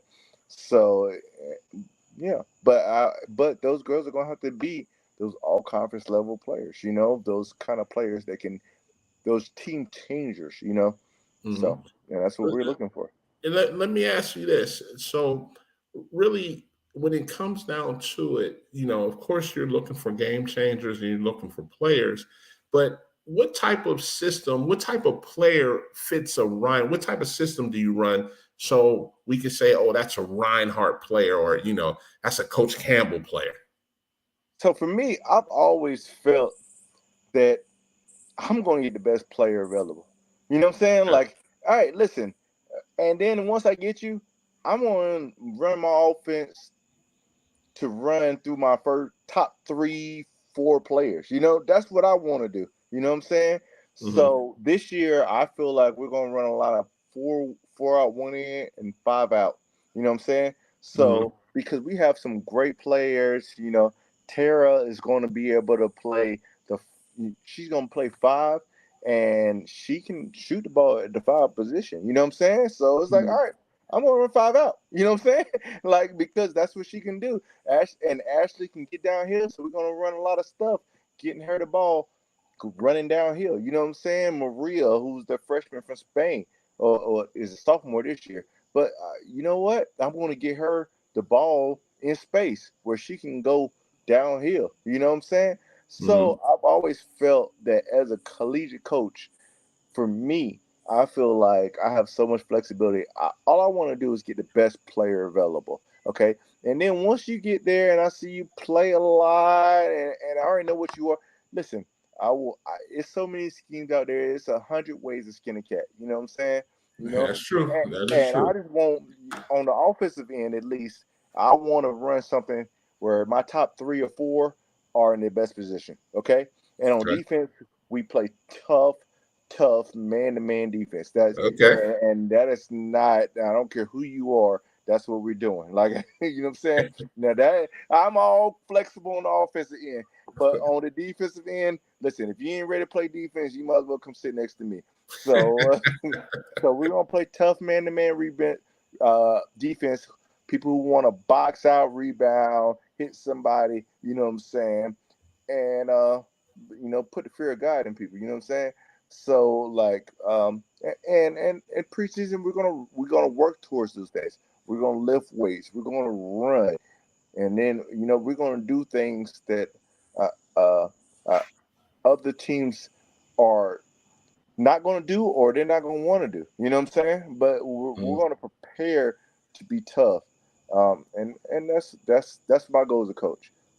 Okay, and this leads right to my next question because I'm a big preacher on defense as well. Yep. How important is it for recruits of any level to come to Reinhardt and know the defensive shell drill? Oh my gosh, what are you? Yeah, like listen, if you don't know it before you get here, you're gonna know it when you get here. Like, like listen, only if you want to play, and I'm gonna let it be known. You know what I'm saying? Like I'm not. Listen, I don't care what you score, I don't care what you did, and it's really gonna be part of my recruiting because I don't want no. But I've been coaching for a long time, and it is some players that just don't even understand it. It really is. Like, it's not even like they're like But they've trying never not to do been it. taught it though. So I agree Yeah, with you. They've that's what I'm never saying. been taught it. Like Ex- they're incredible players, but Yep, nobody's held them accountable on defense. exactly what you said, David. Like they don't. It's not even that they're trying to like. Oh, I'm trying. No, they don't know it, and I'm gonna let them know. Like, listen, here you are going to play defense. Because me and you know the secret, right? Yeah. Defense wins. You know what I'm saying? Defense wins Defense ball wins games. championships. Like, don't get me Mhm. wrong. We all want it's pretty offensive, but if you really want to win that ring, well, you got to play some defense. You know what I'm saying? Absolutely. So and like I said, I got some great, amazing offensive players. I really do. But they have to play defense. And my girls have brought in. They listen. We ran the hills today, and I saw them running. And I saw them running up those hills today, and I was like, you're not running hills like they was running hills today if you're not ready to play defense. And that's preparing you for defense. And we just, no, they are ready. Okay, and we do defensive slide. Like, no, we do deep. So this off season, we can't even have a basketball right now. So every Thursday, this is Tuesday, but every Thursday, we have an hour and a half practice of just defense, and they get after it, and and I know that they're ready. You know what I'm saying? So uh, any recruit that comes here has to know that our first thing that we're going to do is play defense. And that defense is going to lead to a lot of great offense because I Mhm. don't want to listen. I'm not a super coach. I don't want to be here calling up all my great plays. Okay, listen, I got plays, but I don't want to be calling this stuff. No, get this. Get a stop and run up and down and get them before they're ready. You know what I'm saying? Like, and Absolutely. that's Yeah. all. That's what I would like to do. So defense, the number one thing you got to do before you can run up and down is get that stop. So let's get a stop and then just run and have fun. And the defense leads the offense all Yes, day. It leads all the day. offense. And so, like I said, I know you're excited about this season. What's your expectations coming up? What would you consider a successful season? I know everybody likes to answer, of course, winning the championship, but you're going into your first year. What are your first year goals? Man, I haven't even asked that yet, but man, my first year goals. Let me think. Man, I just want. I, I would feel good if we played every game as hard as we could. Mhm. I really would. I would feel good if we played as hard as we could and as smart as we could. Work. That old saying, work harder, make smarter, not harder. So if Yes. we did those two things, I feel like we would win a lot of games. We have the players to do it. We have everything you need to win a lot of games. So we worked as hard as we could, and we worked smart as a team. I feel like everything else will take care of itself. That's a good analogy. If Yeah. you work hard and if your players are locked in every game, they're locked into practice. Yes, I think everything would take care of itself. I couldn't Yep. agree with you more. And before I let you go, man, I want to ask this. I'm so happy that you got the job, man, and I'm looking forward to you doing some big things up there. You know, the I appreciate it. expectation at Reinhardt, do you think that leaves pressure on you to win right now, or you put that pressure on your own self? I think it's a little bit both.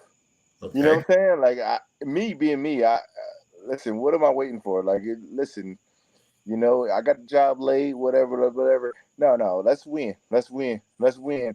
And Brownhart is such a good institution, man. We have a nationally ranked lacrosse team, football team, women's soccer, man. You know what I'm saying? Like, we Okay. have a great institution. Like, you can go down the line, tennis, you know, I can keep going. Okay.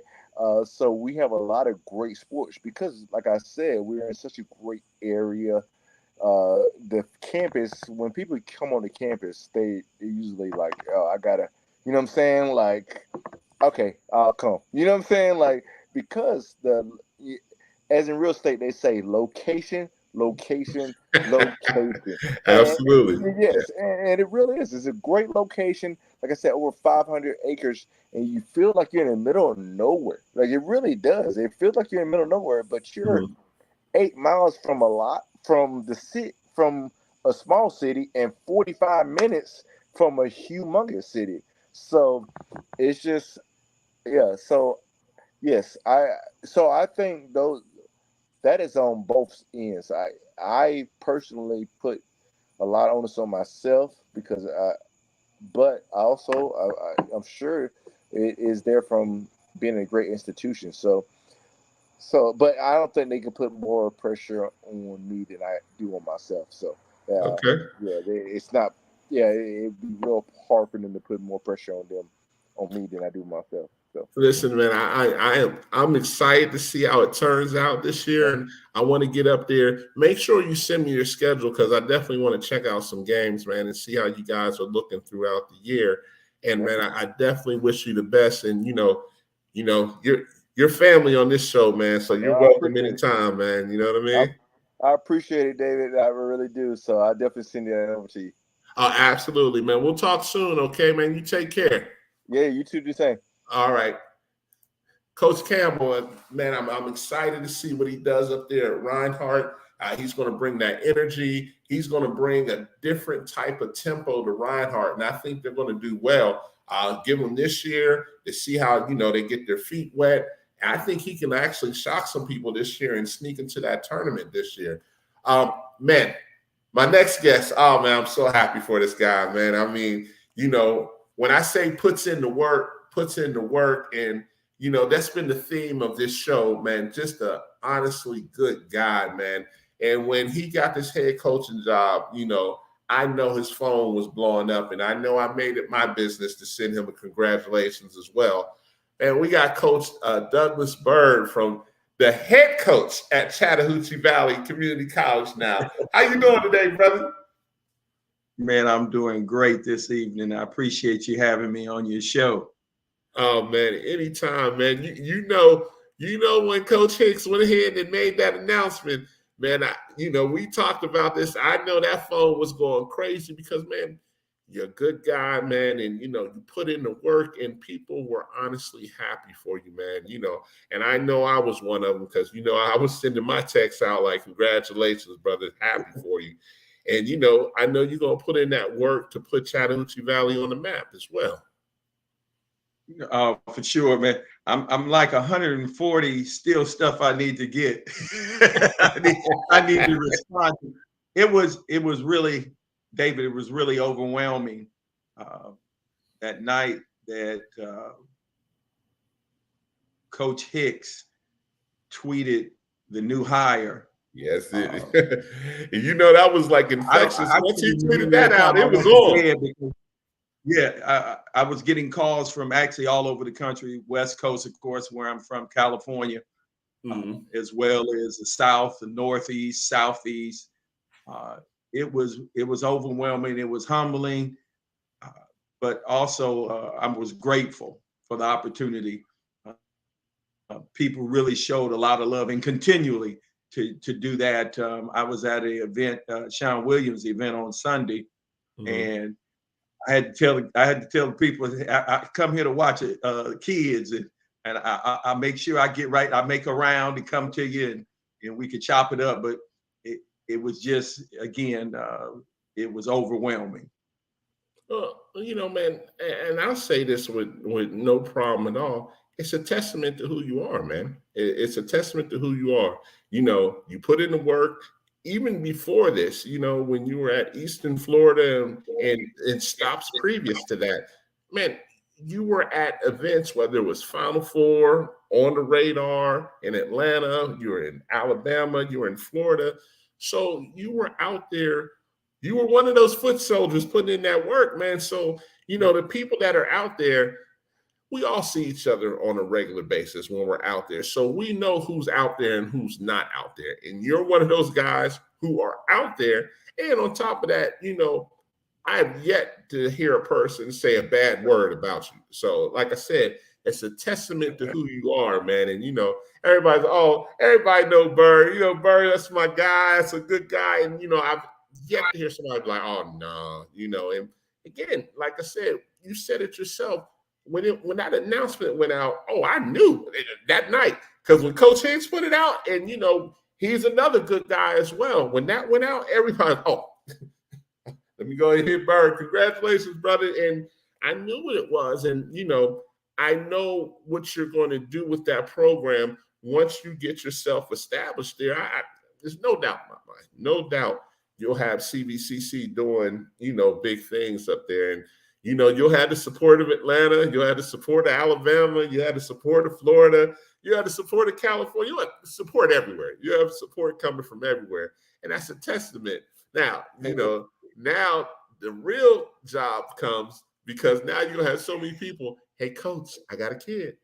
I got a kid, coach. I got a kid. And man. Yeah, you're going to have to say no to some as well. Well, that's true. At the end of the day, most people know me probably as more of a recruiter, even though that X and O's is a major part of what I do too. I've been fortunate to be able to win where I've been, but I kind of get the guys that other people really don't know or hadn't taken notice to, and it's because of the events that I attend. My eyes are a little different. It doesn't always have to be that player that everybody knows. It's the player that fits my system that we will run. And again, it's not always, for instance, my first kid that I signed at Chattahoochee Valley, London Williams out of Beaufort. Mm-hmm. The word that most coaches use, and not negative, but it's not saying that the kid is not good enough, but they don't pass the eye test. So everybody don't. Yeah. That word, they don't pass the eye test, and that's how London Williams didn't pass the eye test, and for many reasons. They think he's a football kid, but he's not a football kid. He's a basketball kid, and you're going to hear that name quite a bit once he gets himself where he needs to be in the system that we want to run. It's really going to work for him, and I believe right off. Actually, he was in a 3-point contest with one of our assistant ADs.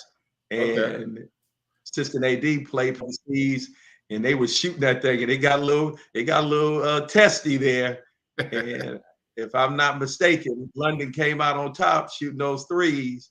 And I probably shouldn't say that for the folks that I will be my opponents. But again, hey, no problem. It is what it is. But that name London Williams is going to resonate with people.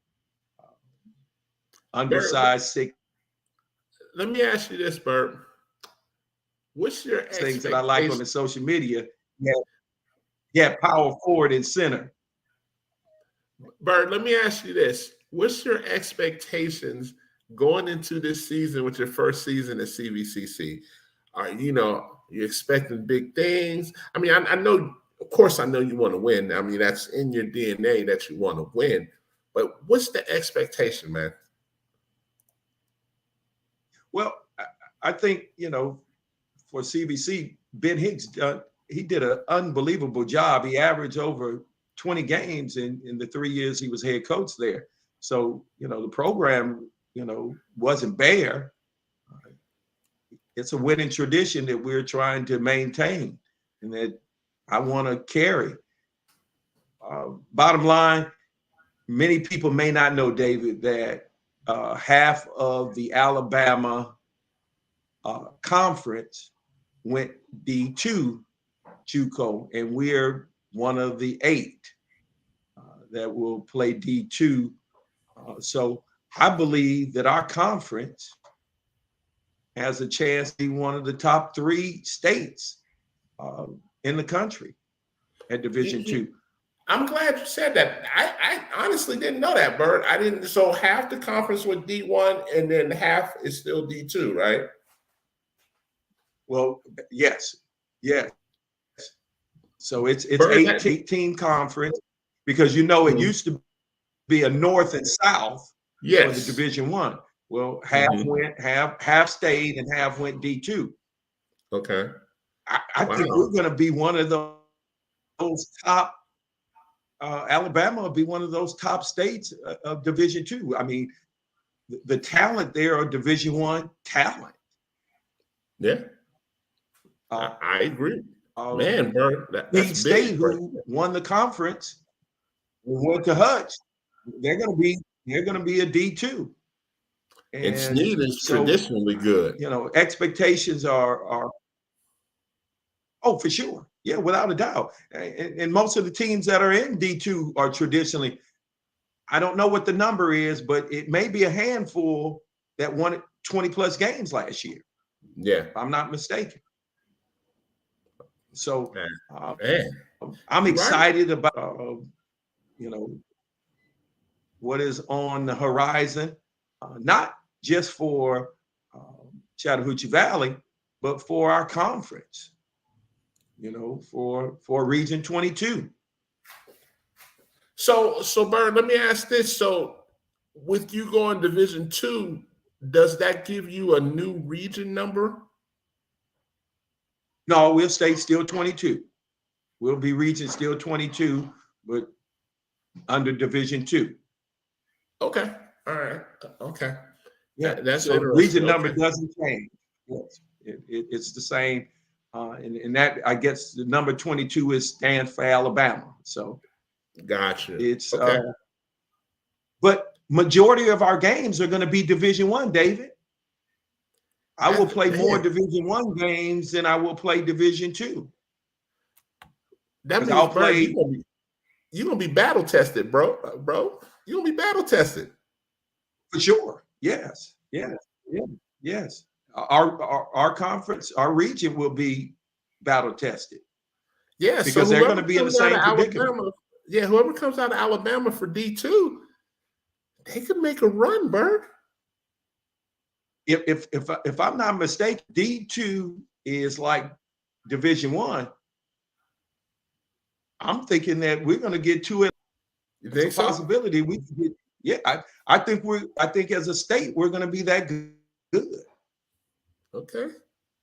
I can't. Now, let me ask this, Bert. So, where does D2 play? I know D1, everybody knows D1 plays at Hutch. Where does D2 play their national championship at? I'm glad you asked that question because that's going to be on my lips all the time. Danville, Illinois. Oh, so okay. Danville, yes. And so you can fly into Chicago, you can fly into Indianapolis. So that's what, But the funny thing about that, Bert, the funny thing about that is that area is rich in D2 basketball. Oh, yes, it is. Yes, it is. And I'm sure if somebody from that region is watching the podcast, they're gonna feel a little way. I may have started a little bit too early here.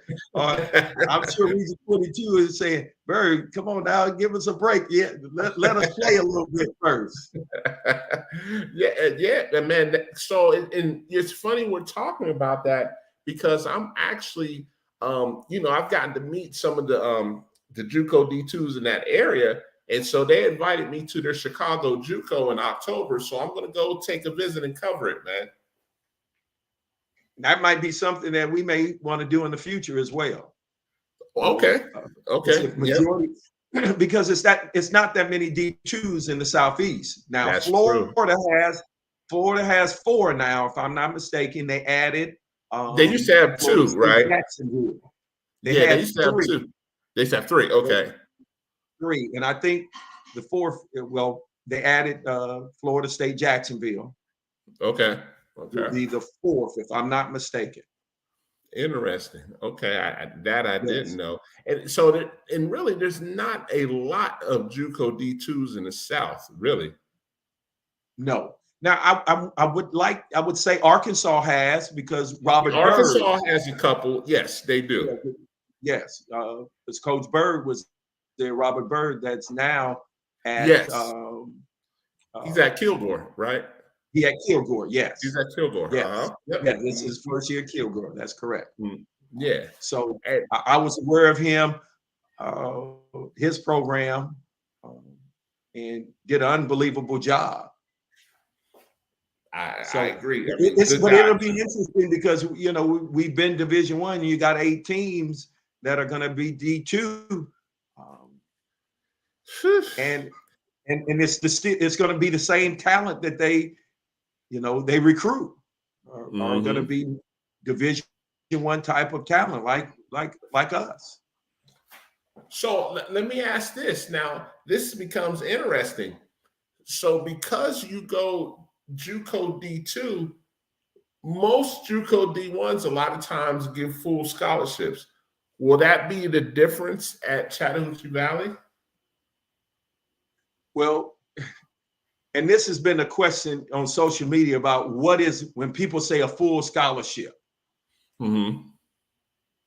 To me, a full scholarship when everything is taken care of, when housing is taken care of, when room and board, food, education. I would say this. It's not full because in Alabama, if you're aware of, and it's not just this year, it's been this way. Alabama, you cannot, an institution cannot pay for housing. So yes. Really, all these years, they have been pretty much D2 driven in that aspect. They've been under those rules, really, because that's the difference between Division I and Division II. Is basically Division II, you can't pay for housing. That's the stipulation that you can't. So Alabama pretty much has been under that. Those guidelines. Yeah, definitely. Yeah. Even though they've been Division I. It's interesting. But you're going to see more Southeast states, and I'm not going to name any right now because I'm not in it, but they're talking about going Division II just because with a lot of, budget cuts.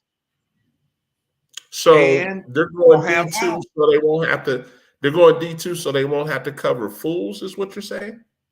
Well, for instance, we take care of the academic piece, but yes, when you talk about paying for housing, paying for cafeteria, if they have both cafeteria and dorms, they won't have to do that.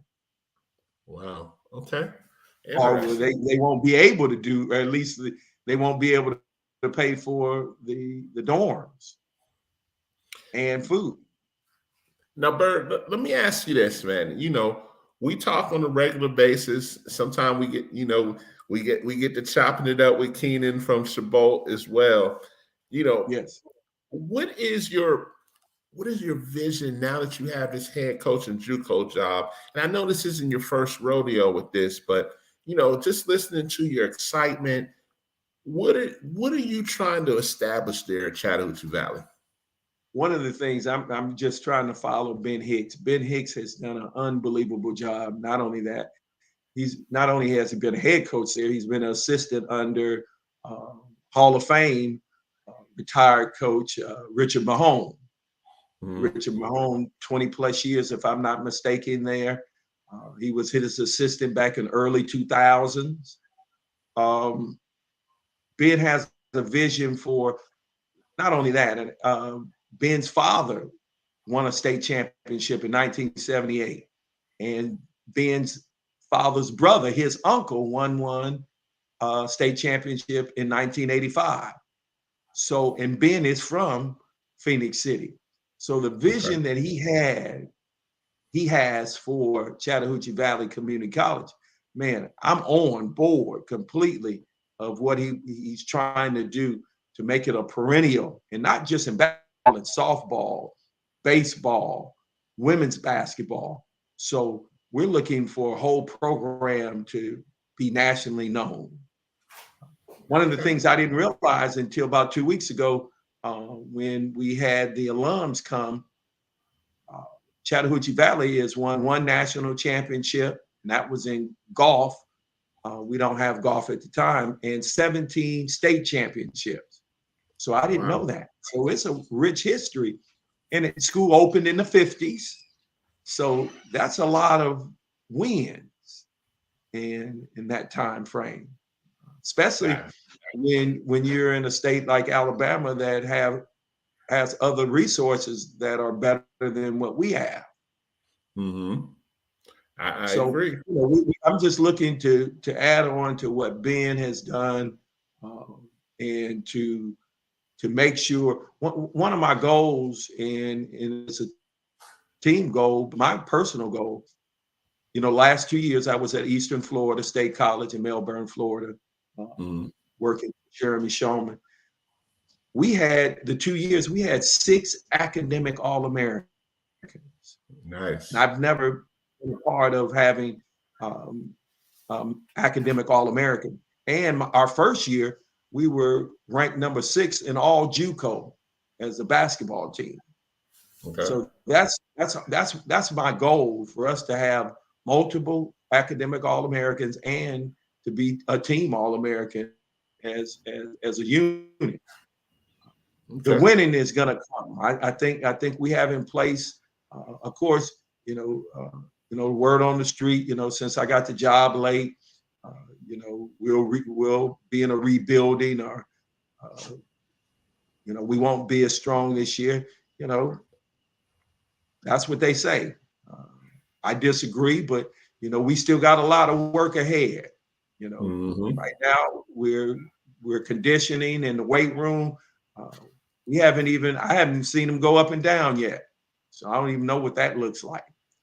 That's not a priority for the month of August and the month of September for us.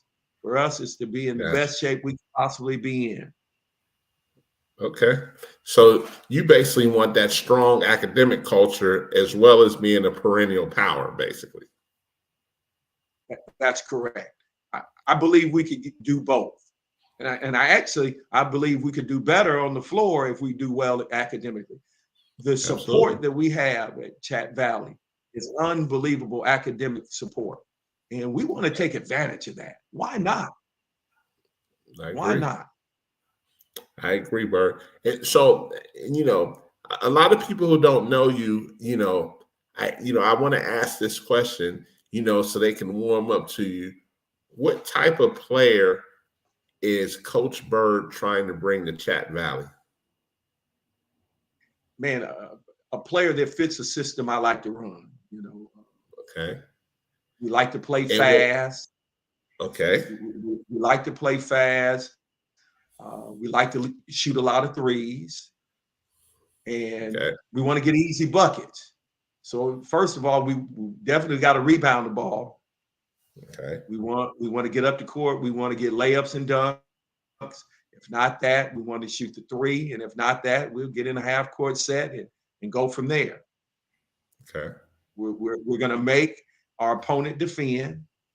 So those are some of the things, you're just doing your homework and scouting, figuring out who doesn't want to defend. So that team is definitely going to have to defend if they want to have a close game. Which leads to my next question, Bert. You've been on multiple levels. You're well respected, and I'm going to take the AAU sort of phrase from this as well. I know, knowing you, I know the answer to this, I know it's going to be important for you to have 100% placement for your kids to go to 4-year schools, but I know you're also big on. We all know that they're not going to go Division 1. You know, they're going to be Division 1 kids, Division 2 kids, Division 3 or NAI kids, and you're okay with that, right? Well, at the high school level, at the AAU level that I've coached, and even at the junior college level, being a head coach, what I really like about what I learned from one of the coaches that I worked under, Coach Tyrone Johnson at Whitfield Academy, was we pride ourselves of placing everybody.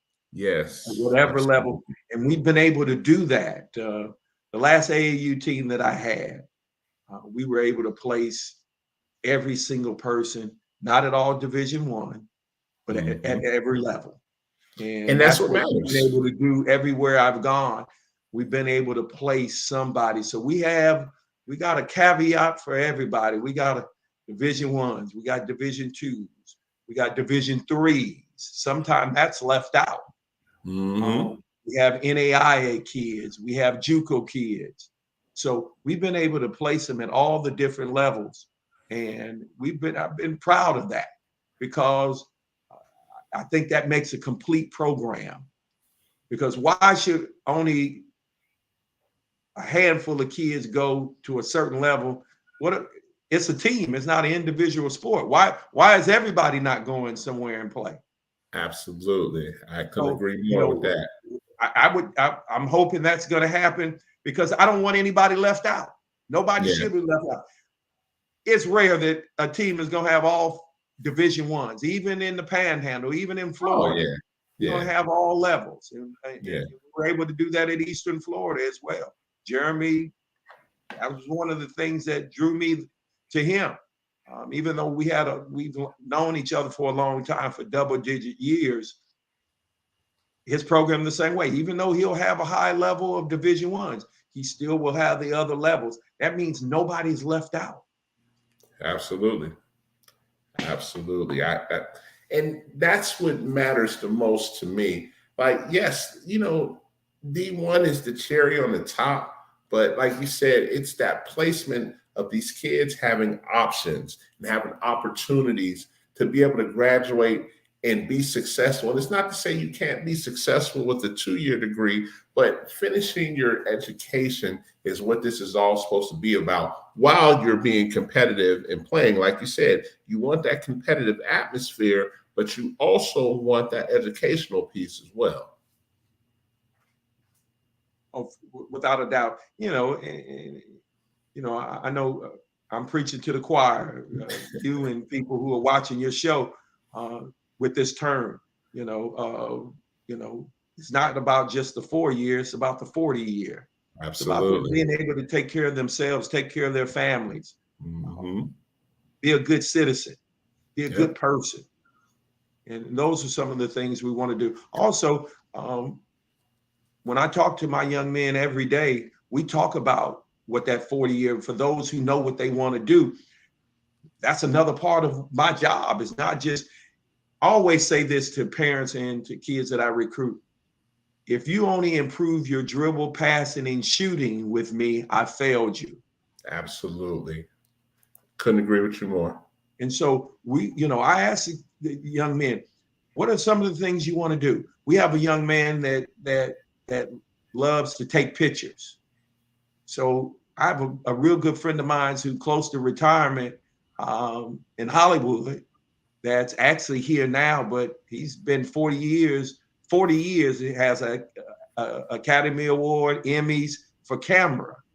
So I'm gonna introduce him to a real good friend of mine, just to be able to sit down and give him some wisdom and understanding and knowledge of, if this is a career you want to do after basketball, help him in those steps.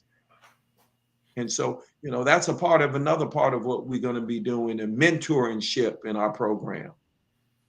Because that ball is going to stop. One of the things I love about John Thompson, Sr., when the recruits come in there and he has that flat basketball, and he talks about one day, not that it stopped bouncing, it ain't gonna move.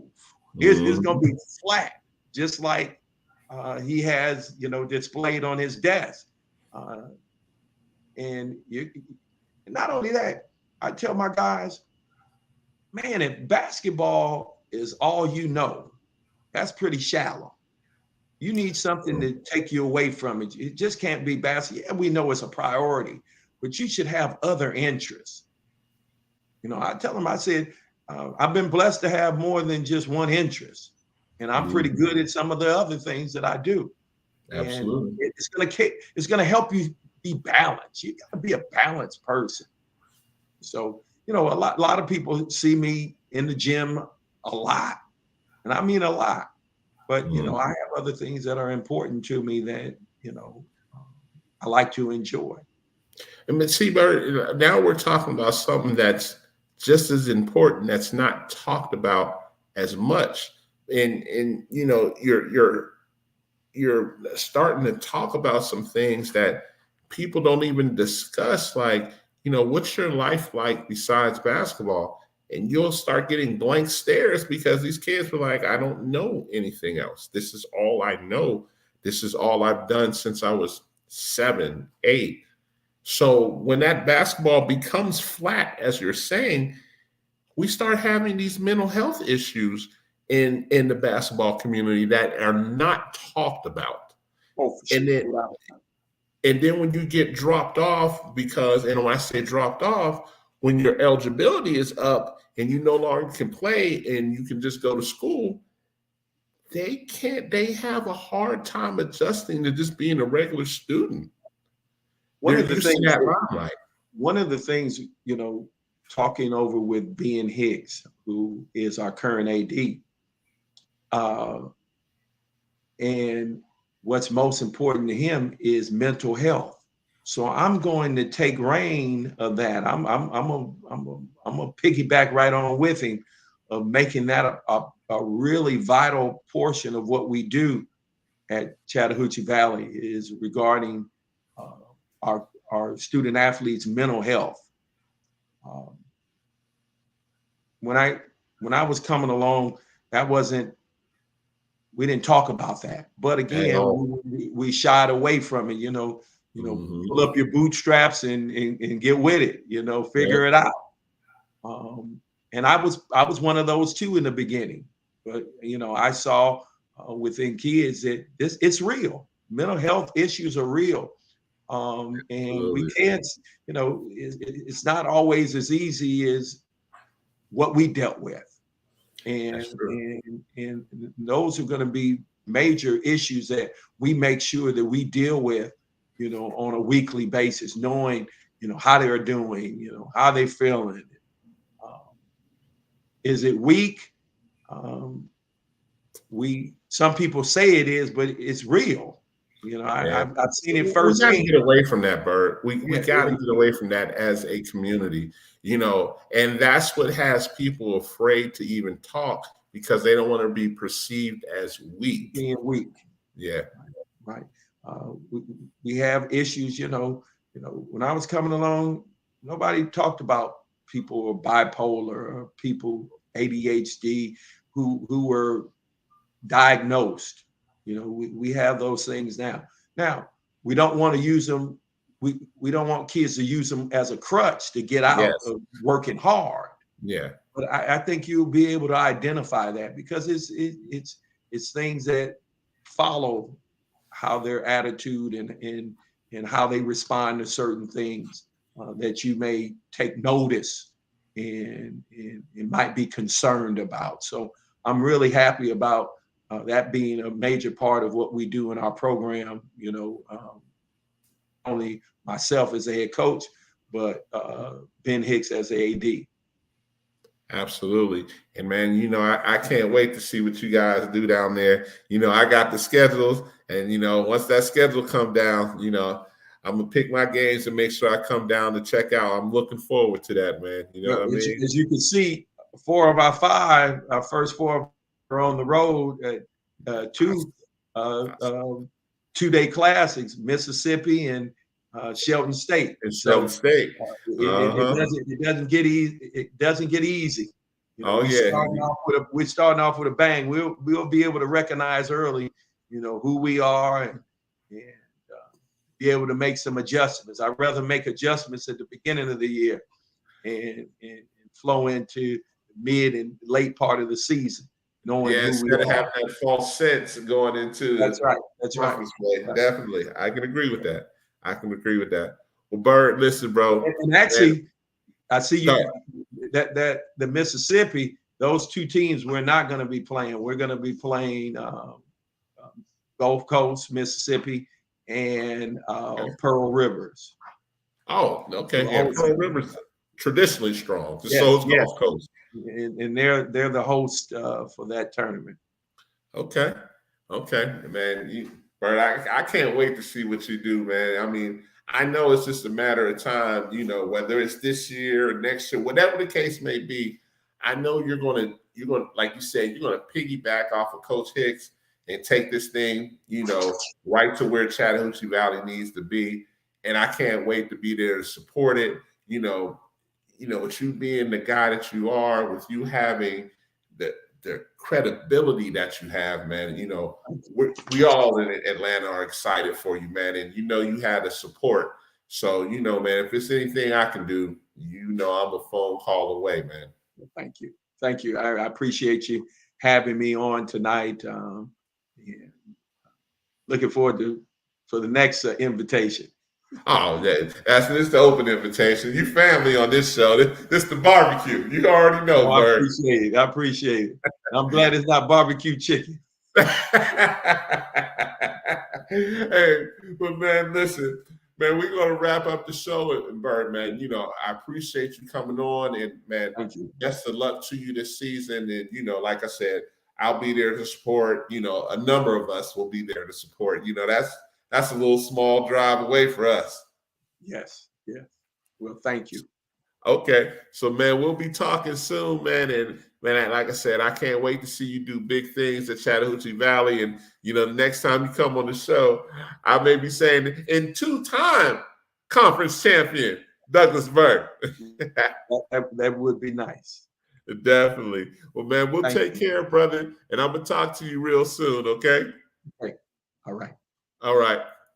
Listen, this show was great because those are all good guys that were on the show tonight. And, I thought it was fitting to have them on the season premiere because, when you have good guys that you are in contact with, it makes this job of scouting and evaluating a lot easier.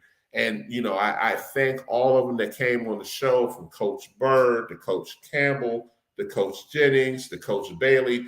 Thank all of you for coming on the show. And, like I said, you'll see them again on a future show. Next week, it's a blessing. Episode number 75. We're getting there. We'll be at 100 pretty soon. So we'll have a great show in store. I appreciate you guys so much as we continue to grow this brand and continue to move it positive in a lot of ways. And it's really about helping these kids and, introducing them to some great coaches, great athletic trainers, great sports doctors. We have a number of good people that come on the show. So I'm definitely looking forward to expanding this, and it's all about passing the knowledge on. So, prospects and parents are more well equipped to handle the recruiting process. So that'll do it for tonight. I want to thank you guys, as usual, for coming on the show and checking out Hoops Hidden Gems podcast. We'll be on next Tuesday, and then after next Tuesday, we'll move back to Monday. So I appreciate you guys as usual, and I'll see you next week. You take care.